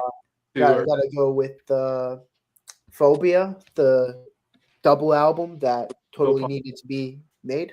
But that's what I think when I think Kinks, guys. Totally. Yeah, I think 80s and 90s. Yeah, this is obviously like considered probably the best album by many people. In fact, before I got into the Kinks, me and Nick did a whole Kinks series on his all 24 albums. Took us a while, and man, I fell in love with the Kinks when we did that whole thing. And obviously, this was the one that everybody kept saying, "Oh, this is the best Kinks album," and all this. And I remember first time hearing about this and going, "This is such a weird title," but I knew nothing about the Kinks. They loved doing weird titles. Ray Davis enjoyed, I think, doing that. These long, weird titles. They're like, what is going on here? Of course, I just call it the Village Green Preservation Society for short. But yeah, this is another great pop album. Ray Davis is really starting to get more. What's the word? I don't know. He's more creative, I think, with his albums. He's definitely taken over the band at this point.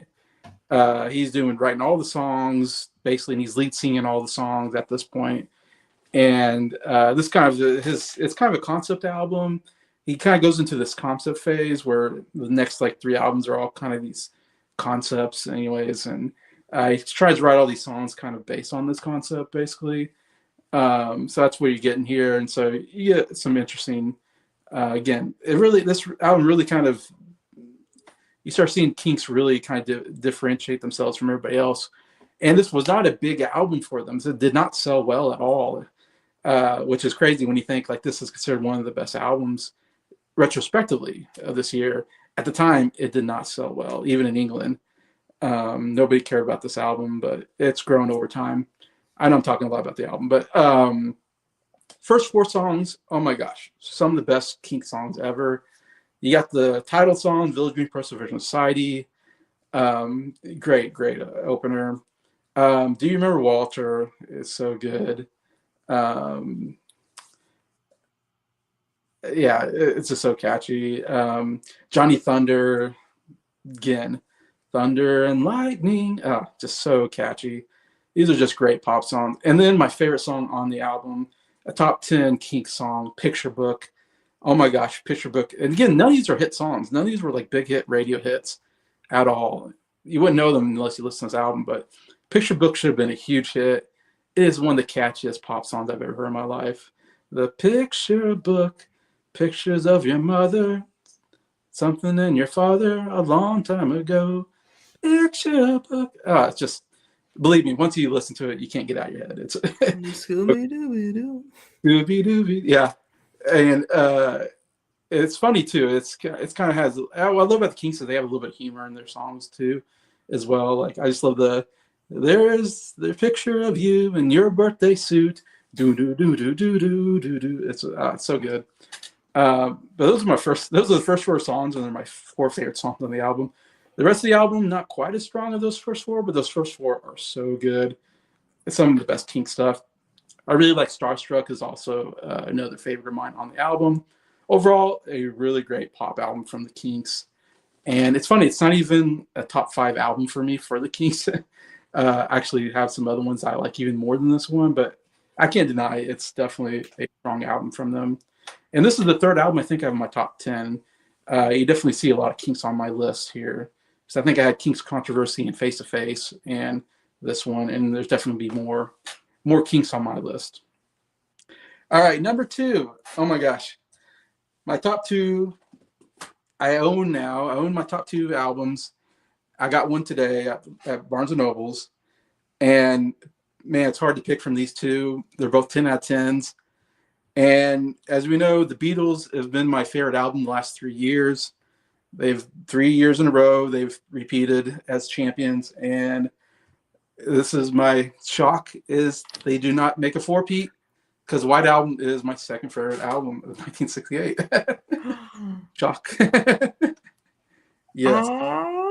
I fully expected this to be my number 1, but I went back and forth between my top 2, and I went with the other album for my number 1. If the other one is what I think it is, I understand. You probably know what the other one is, hopefully. The other album just won by a hair. I love, of course, the Beatles. I love the White Album as well. I just got this from Barnes & Noble's today. So happy to get it finally.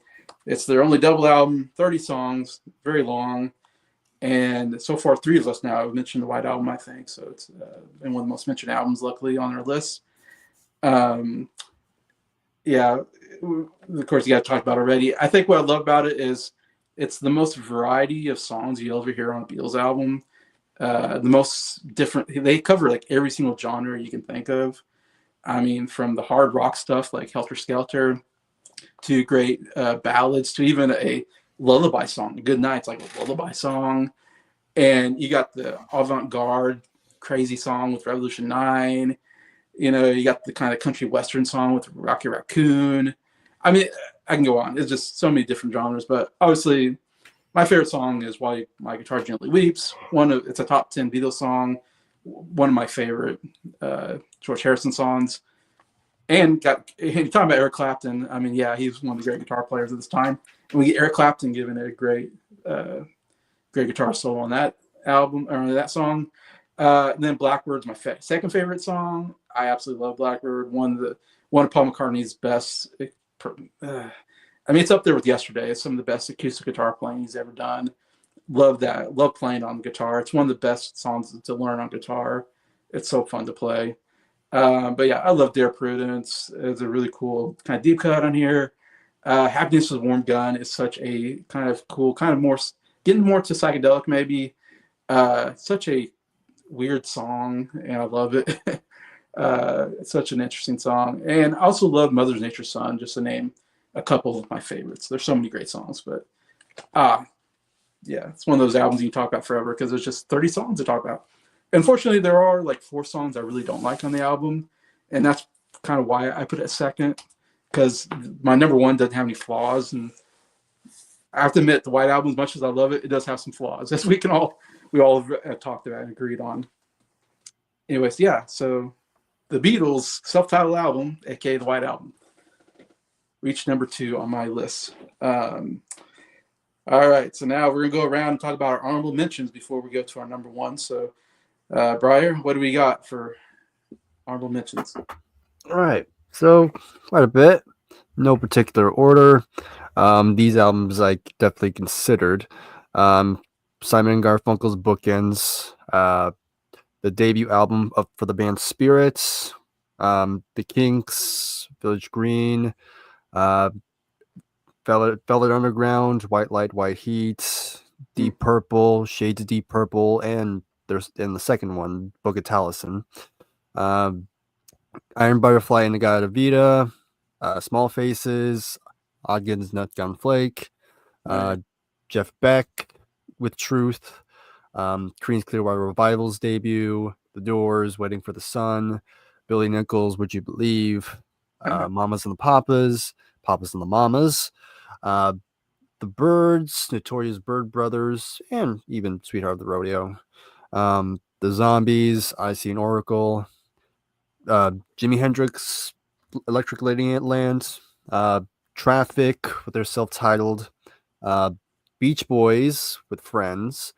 Let's see a couple more here. Pink Floyd, Sauce Full of Secrets was also a contender. Dissociation, Birthday. Good.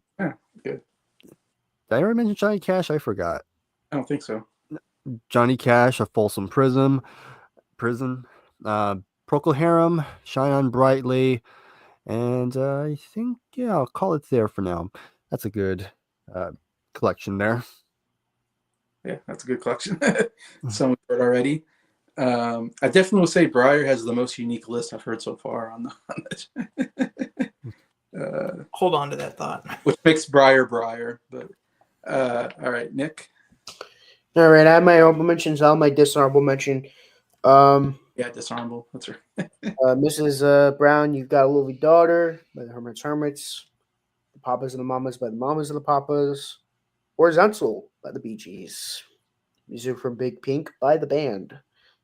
Head by the Monkees. Oh man. I mean, the good songs are good, but it's like an album of two halves. Like the songs I like, but then there's like parts from the movie that I'm like, so it can never make my list. Magic Bus by The Who, Electric Ladyland by Jimi Hendrix. Turtles present the Battle of the Bands.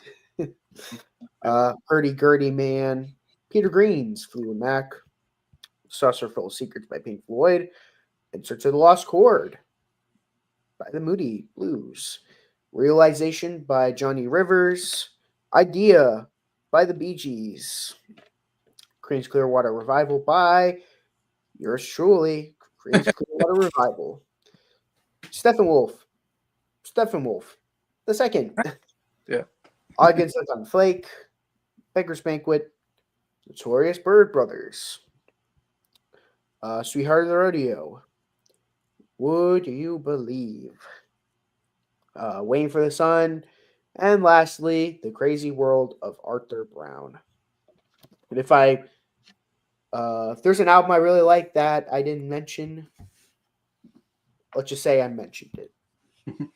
And for my dishonorable mention, I have to go with Anthem of the Sun by the Grateful Dead.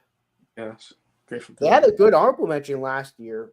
Yeah. Their debut album, but their second album, oh boy, this album is atrocious.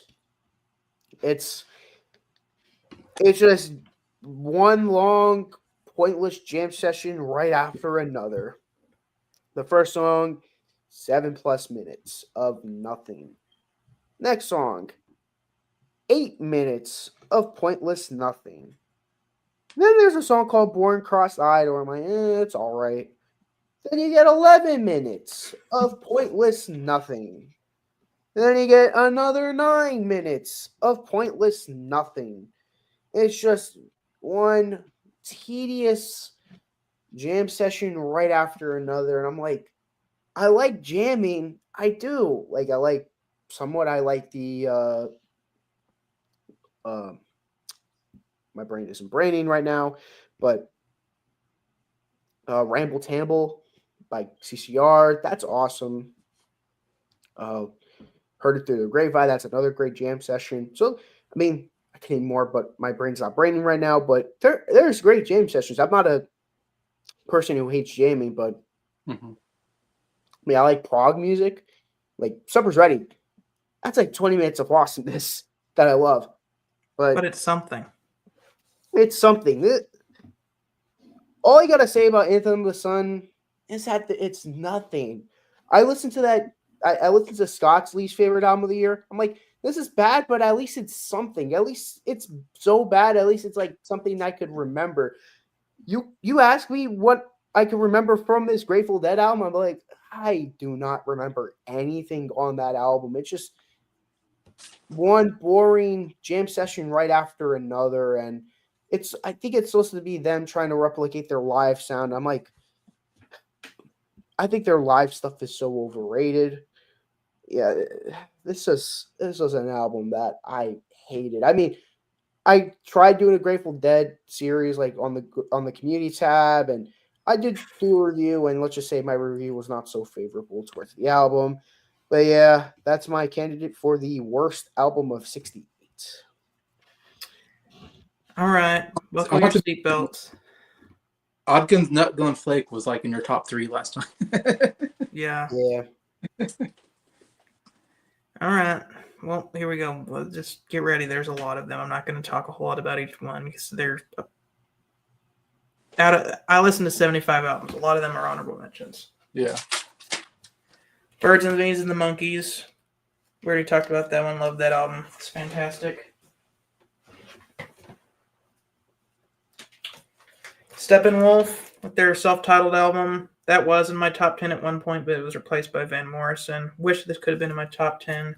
It's my number 12. My number 11, barely missing the top 10, is In-A-Gadda-Da-Vida by Iron Butterfly. Really cool album. Love the drum solo on the title song. The Kinks, Village Green Preservation Society.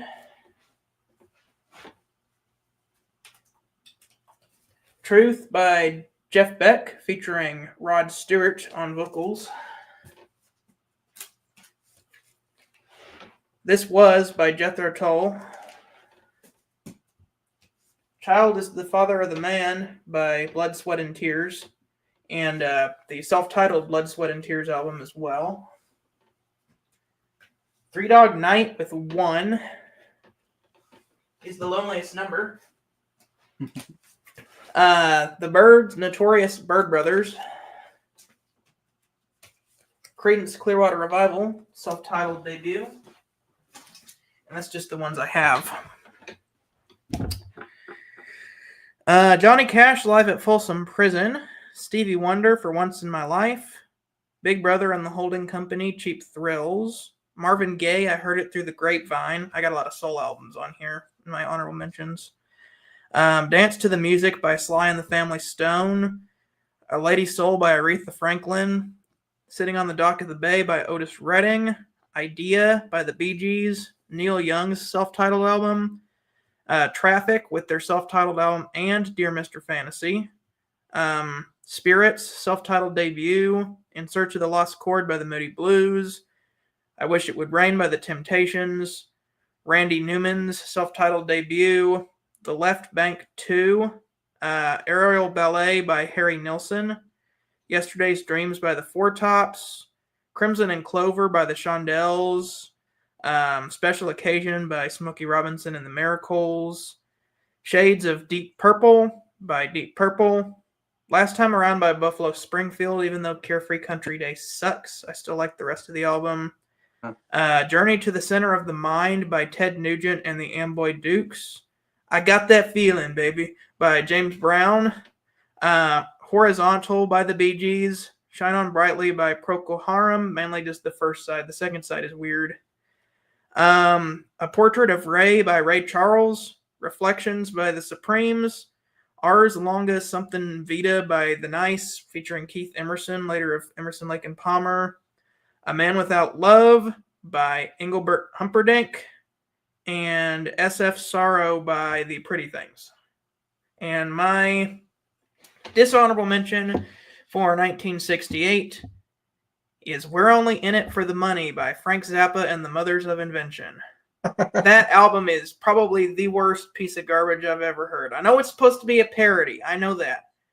But it doesn't work. First off, the whole thing is kind of a slight at the Beatles, saying that they're posers and that they're only in it, they're all commercial and they're not the real psychedelic or whatever. They're just in it for the money or whatever. That's so dumb. And then the rest of the album is them critiquing political views from both sides, actually. That's the one thing I do respect about the album, is that instead of taking a stance, they just kind of make fun of everybody, which I think is kind of funny. but the way they do it is just so weird. There's a parody of Hey Joe by Jimi Hendrix, but they changed the words. There's a song called Hot Poop on this album. That's what you really that's all you need to know about this album, but there's more. There's a song about a man who won't stop uncontrollably farting. There's a song called What's the Ugliest Part of Your Body that's basically like this childish nursery rhyme is like, what's the ugliest part of your body? It's your mind. I'm like, shut up! This is annoying. This was the biggest train wreck album I ever heard because as much as I hate it, I couldn't turn it off because I'm like, what in the heck are they going to do next with this album? And the last song was just like noise. It was like tinkling noises. I'm like, and it was like 8 minutes of that. I'm like, just turn it off already. That's probably why I prefer that over the Grateful Dead album, because it's one of those like albums where it's like I have to listen to it because of how absurd it is, as opposed to the Grateful Dead album where it's just like this is me the entire time, like snooze fest. So it's just, to me, it's like I'd rather take absurdity over boredom. I guess that's where I'm taking it. But I will say they're both bad albums. I'm not saying from I'm this not saying point it's a onward, good album. The only time I'm ever listening to Frank Zappa and the Mothers of Invention is whenever Ian Gillan says their name on Smoke on the Water.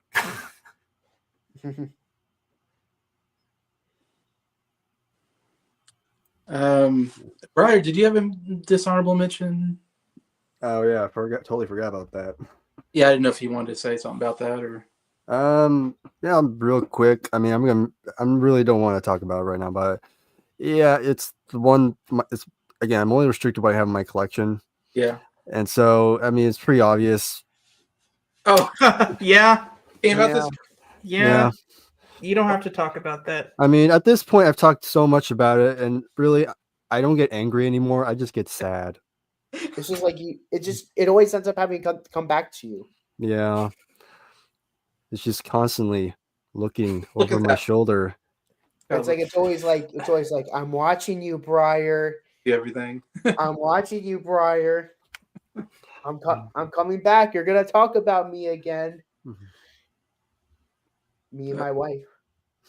That's right. Nick mentioned that in his honorable mentions, didn't he?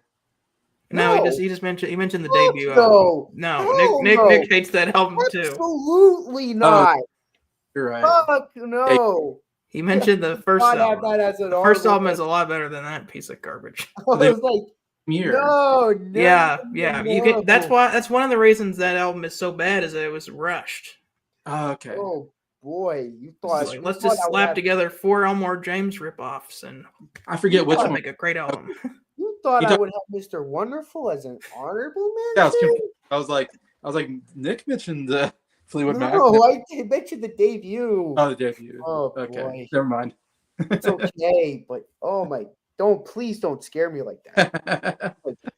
Oh no, did I say Mr. Wonderful? I'm like, no, I would not. No, you said the debut. I'm sorry. Oh, boy. I'm like, I know I'm tired, but Jesus. Like you guys, there gets to a point where I get tired where I'll be saying anything at this point. You can say anything. No, thank you for reassuring me. Okay. Yeah, so I have 4 honorable mentions. I don't have that many. Again, I didn't think it was that strong of a year. I don't have as many albums I was like really into. And I have to look at it and see what the 4 are. Right? Let's see. I had Aerial Ballet by Harry Nilsson. I thought it was pretty cool. I had Child is Father to the Man by Blood, Sweat, and Tears, which Scott also mentioned in the honorable mentions. Yeah, I thought that was actually a pretty decent album. Crimson and Clover by Tommy James and the Shondells, which Scott also mentioned. I thought too was pretty good. And also Take Time to Know Her by Percy Sledge. And I never talked about Percy Sledge or really listened to stuff, but I don't know. I kind of enjoyed that album. Another one I didn't listen to. Yeah, it kind of took me by surprise. I was like, I don't know much about him, but I'll check him out. I knew he had like a hit song, Percy Sledge. So I was like, he has a good voice. So anyways, but man, I have to go with Mr. Wonderful. That album's so bad. Oh my gosh. Just can't keep it out of my head. Very bluesy album with the same riff over and over again. Oh my God. Uh, and I was at Barnes and Nobles, and I did see another album cover I absolutely hated, but not a. Is Heroes Hard to Find? Is that it? Oh, I saw that album cover and I was like, oh my god, that album. It was it's up. cursed. I was looking through that list. You know the. If Mick Fleetwood has his shirt off, it's a cursed album cover. Yeah, I was looking through the Fleetwood Mac albums, and that was in there. I'm like, this album of all the albums, this album's in here. Like, okay. Anyways, all right. So now we are going to reveal our number ones. What did we feel was the best album on 1968, and is it Glenn Campbell? Let's find out. Do you, Brian? Well, no. So, No. I mean, I guess genre-wise, maybe not that far off. Although it's not really that much country, but number one is definitely an album from a band, and not just any old band. It's the band. Oh, okay. Yeah, so music from Big Pink. Yeah, this was my favorite of the albums I have. And Scott already mentioned it earlier, and I agree with a lot of what he said. It's just good old-fashioned Americana, which is again ironic since only one of them is actually American. The rest were Canadian. Canadian, yeah. Yeah. But still, they do it pretty good, I will say. And just the musicianship from everyone. I mean, everyone really shines. You get a chance to shine at certain points. Each one, a lot of them get to do vocals, and I think all of them are just so distinct from each other. You can really pinpoint who's singing and who's not. And just the overall atmosphere of the album is what I love about it. It just sounds like they really were just jamming together, just kind of these songs. Of course, you had Bob Dylan there too, even. And I know he actually designed the album cover. Bob Dylan did. He actually painted this, and they just used it for the album cover. Odd album cover, in my opinion. Yeah, just kind of. It's supposed to represent. I think it's supposed to represent each member, but I think there's Elephant. I have no. Well, I don't know. I was like, did a 5-year-old draw this? What is going on? But I mean, when you look at this style of painting, it's pretty Dylan. Because I know Dylan did his self-portrait album cover too. Oh, really? It's in the exact same style. But besides that, but yeah, 11 songs on here, and every song on here I really enjoy. Tears of Rage, To Kingdom Come, of course, The Wait goes without saying. Long Black Veil, Chest Fever, I Shall Be Released, This Wheels on Fire, and yeah, it's just a perfect album. And it's even more sad to listen to this album now, seeing that pretty much everybody in this band is no longer with us. Just recently, Garth Hudson passed away. Yeah. But yeah, long story short, love this album. I really love the bands and love their style. I know they will keep making some good stuff, especially when we get to next year. But that's going to be my number one, music from Big Pink from the band. Very cool. All right, we're all anticipating what next choice is going to be. All right. So, I like to be different. So it comes to no exception. It comes to no surprise that my album will be very different. I actually been keeping this a secret this entire time. This is an album I've been loving since forever. Now that Scott has discovered it, I can finally say it. My favorite album is going to be "We're Only in It for the Money." Frank Zappa, one of the Mothers of Invention. This is the greatest album of the year. Are You Hung Up? Such a masterpiece. Who Needs the Peace Corpse? I mean, Hot Poop. I mean, how can you not like hot poop? I mean, we all like taking a hot poop on a summer day. Yeah. Mother People is one of the best things I have ever heard in my entire life. Lonely Little Girl. I mean, I mean, these last albums have nothing on this. Obviously, no. The Kinks are the champions of 1968. I mean, they've been around since 64. I mean, it's kind of like the Mets. They start off not on a good note, then they became champions. So, congratulations, you are the champions of 1968. Your album, The Kinks are the Village Green Preservation Society. This has been this is like one of the greatest albums ever made. This and Odyssey and Oracle I've been listening to for years and has always been one of my favorite albums. Those are like two albums of this year that go hand in hand. Baroque. I've heard these albums countless times when I was working at Giants. So I have a personal connection with this too. Like when I worked my very first job, hid my headphone while I was pushing carts. I listened to this and Odyssey and Oracle on repeat constantly. Never got old. The Village Green Preservation Society, such an awesome album opener. We are the Village Green Preservation Society. God save Donald Duck, Vaudeville and Whitey. We are the Desperate Dan Appreciation Society. You know, such a, just a lot of playing words and all that. Such a fun song. Do you remember Walter? Ooh, Walter. Remember when Walter's name? Walter. Yeah, very British. Very British. Wow. Picture Book. Ooh, this should have been a bigger hit. This should be like radio hit, like yes, everywhere. Such a fun song. Johnny Thunder lives on lightning.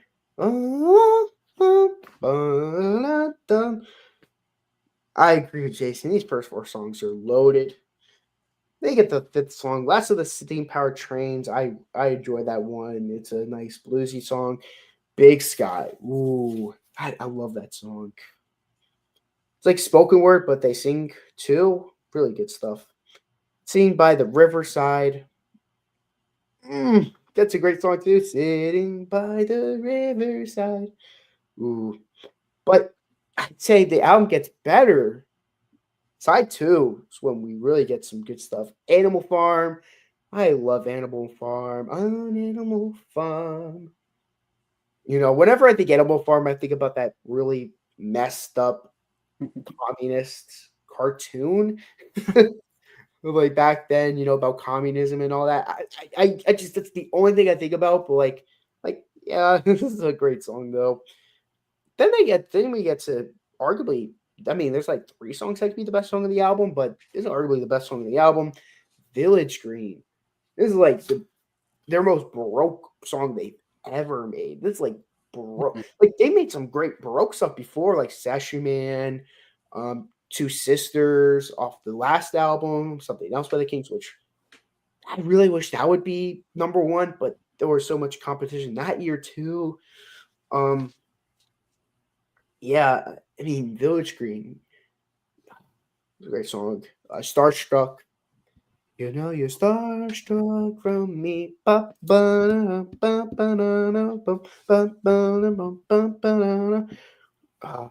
fun song. Phenomenal Cat. You have that kind of have that same sounding flute. I know it's not a flute, but that same sound you got from Strawberry Fields, which is pretty cool. All My Friends Are There. You got a cool waltz sound to it. Wicked Annabelle. It's like one of 2 times they've ever gone psychedelic.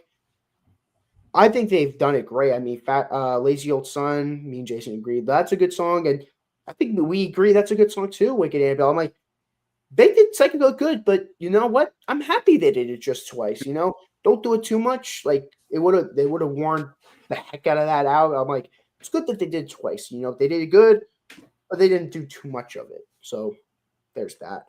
Monica, pretty cool song. And then People Take Pictures of Each Other. Such a fun way to close out the album. La la la la la la la la la la la la la la la. But yeah, it's an album I enjoy. It's like 15 songs, but it's like 40 minutes because just like it's just so good. It's an album like this is like their Who's Next. This is their Stranger. This is like the Kinks album. And I hate to be the typical one. I hate to be like, that's the best one. The favorite is my favorite, but this is my favorite Kinks album, and I can't help myself. It's one of those cases where I'm with the masses. I'm gonna pick the popular one, and I'm proud to say it. And never once will I ever go to the. I'm not gonna be like, oh, I'm gonna be different and pick that one. No, I'm gonna be the typical one on this one. No Muswell Hillbillies. Nope. Can't beat this album. Never will. Never have. Never will. And that was Nick's number 1 2 years ago, so he's kept consistent on that one. Yes, and it was my number 1 then, and it will forever be my number 1. Yeah. All right, Scott. Looks like I'm the only one who picked this album. What could be your number 1? Is it the same as 2 years ago? That's the question. That's the only one that stayed consistent. Just like Nick, my number 1's never going to change. Yeah. The White Album. I'm surprised I'm the only one who picked this. I thought for sure at least Jason was going to put this. I knew Nick wasn't because he likes the Village Green album so much, but wow. Jason put this number 2. Wow. I think that some of the weird stuff on this album makes it even better. The only song that I'm not a huge fan of, or at least the only song that there's a few songs that I'm like, oh, this is a bad song, but I think it's at least like fun and it enhances the album just because it's weird and that's adds to the quirkiness of the album. The only one that I'm like trash is Revolution Number 9. Terrible song.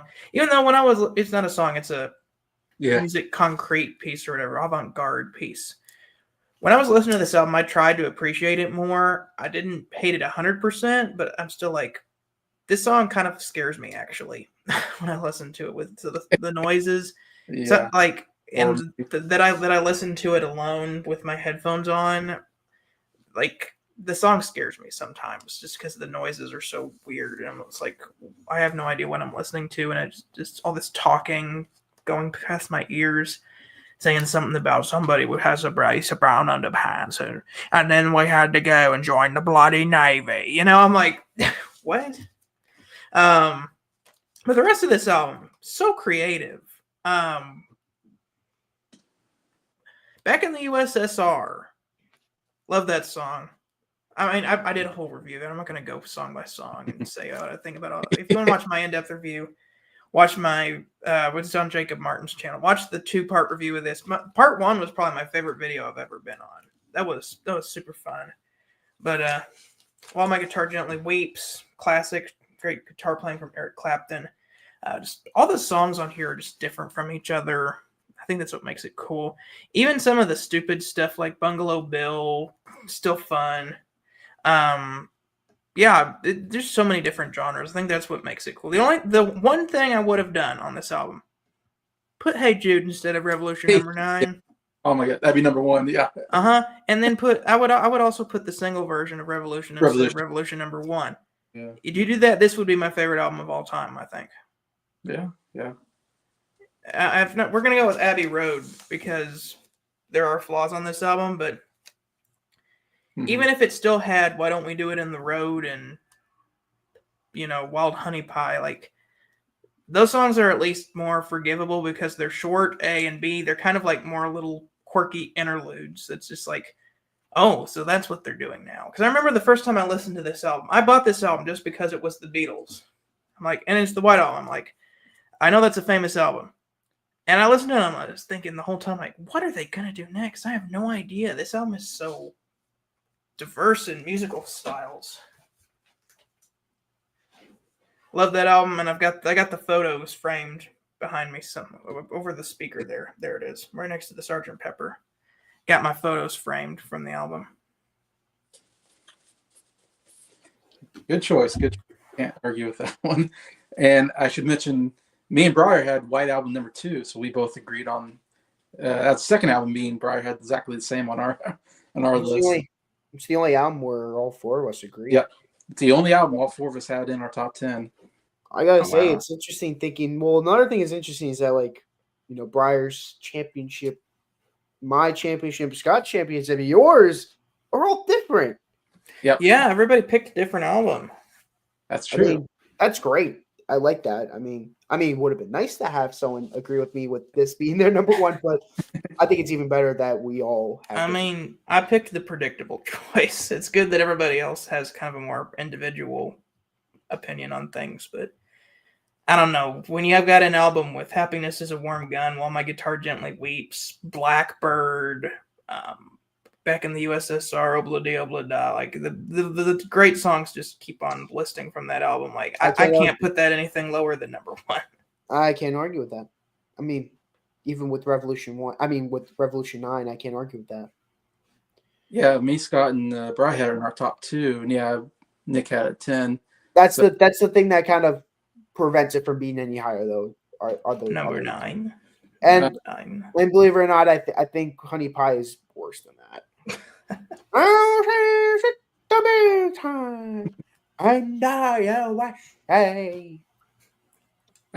I should say Nick's number 1 was my number 3, and Scott's number 1 was my number 2. So I'm right in with you guys on those. Those are great albums. Music of the Pink, I love some of the songs, but I'm not as crazy about a lot of it. I like the band self-titled album better, but anyways. Oh, if you like that one even, I know Briar likes that one even better too. If that's the case, then I'm probably really gonna like that album.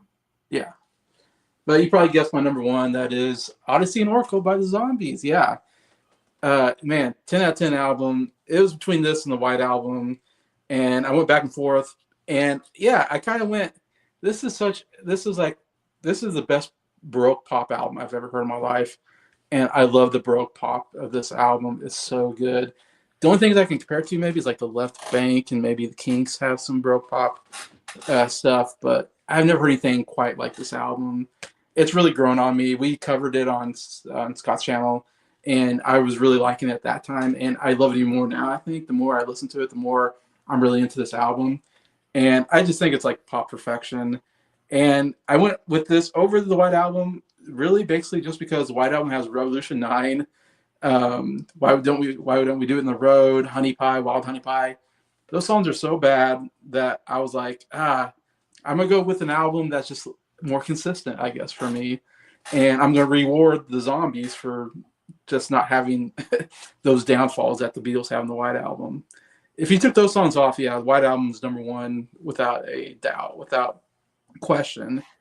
That would be number 1. But because they have those 4 really bad songs, I was like, you know what? I'm going to reward the Zombies, Odyssey and Oracle, because it's just so good, all these songs. And they're not big hit songs, but they're just so catchy, and it's great melodies, even some good harmonies in there. Love the keyboard stuff that they do. Some great keyboard soloing. That sounds really cool and unique to the Zombies. Zombies have really unique sound to them that I really love their sound overall. Wish they would have done more albums. I can't believe they only did like 2 albums. And this is the only like really great album they did. It's like, we needed more zombie albums. You can listen to the unreleased 3rd album. Oh, really? Rip. Rip.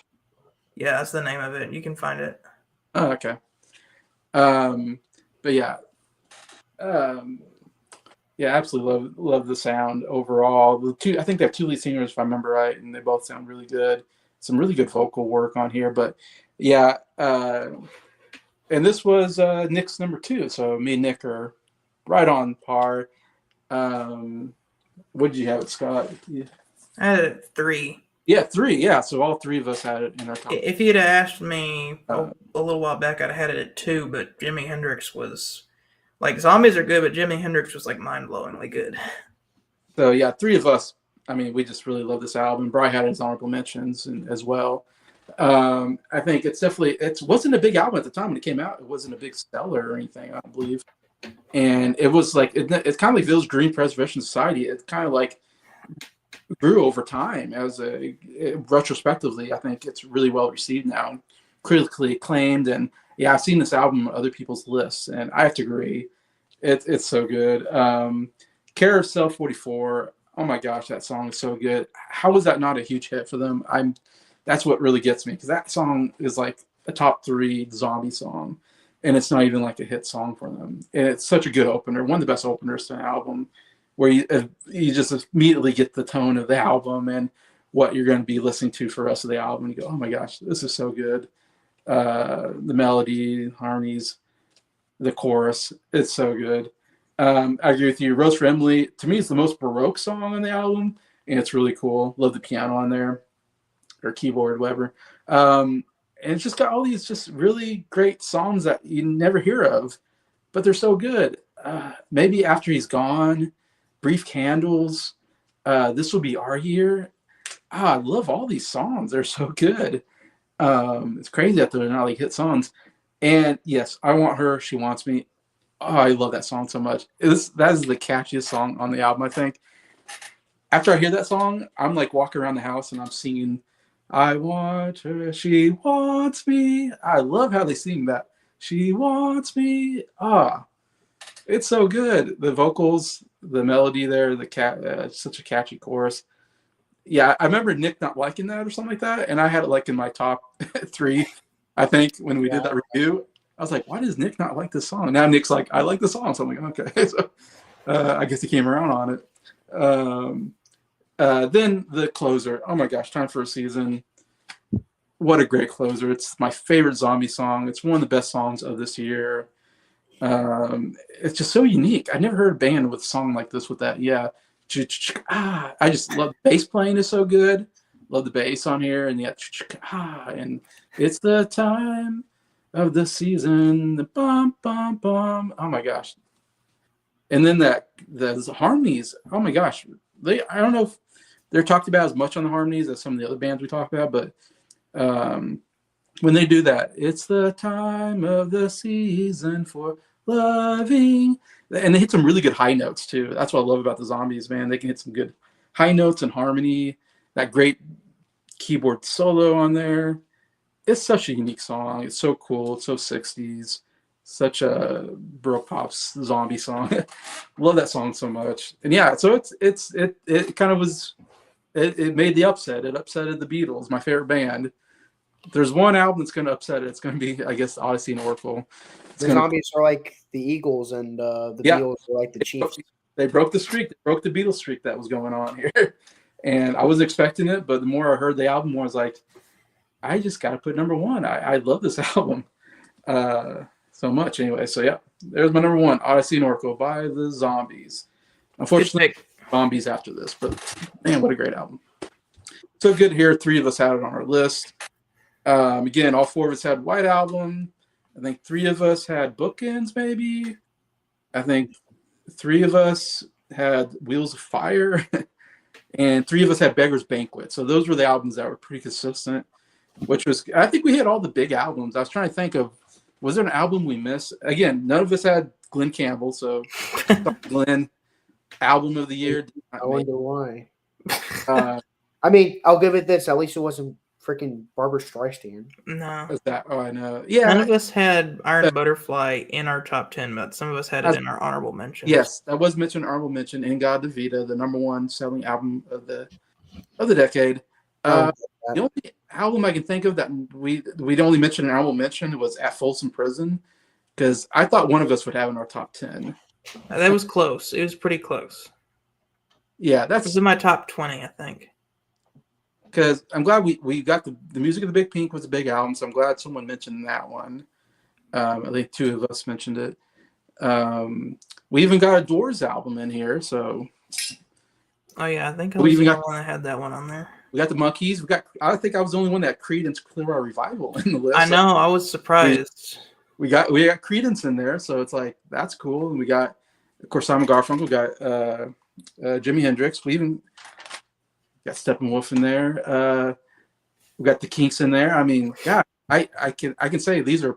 I think we got some pretty good lists, and I think all number 1s were very good number 1s. I mean, I can't argue with any of those being number 1, to be honest. Even Music of the Big Pink, even though I'm not a big fan of it, I know it's a big album, so I'm like, yeah, that makes sense.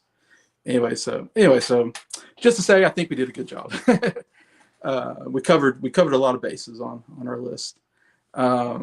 Everything from folk rock to psychedelic rock to Baroque pop. I think we covered it. All right, so that's our list of 1968. I will be putting our lists on my channel at some point and keeping track of all that. So we got 1969, one more year of the 60s. Covered in the 60s, and then we'll do a top 10 albums of the 60s after that, and kind of cover the whole 60s before we move on to the next decade. So this has been great. We've been getting through this 60s list. A lot of great albums I've discovered anyways, and it's been a lot of fun. I thank you guys so much for joining me. Briar from Briar's Music Showcase, Nick from Townsend 505, and Scott from Soundlab Studios. Definitely check out their channels and subscribe to them, of course. Hopefully you have, if you're on my channel, hopefully you know them too, just as well anyways. And if you are watching this, please put down your favorite album of this year, or what album, was there an album that we missed that, maybe should have been on the list or something. Please feel free to comment anyways. And besides that, thank you so much for joining us, and so fun talking about these albums with all of you. And from all of us, have a good week. Goodbye.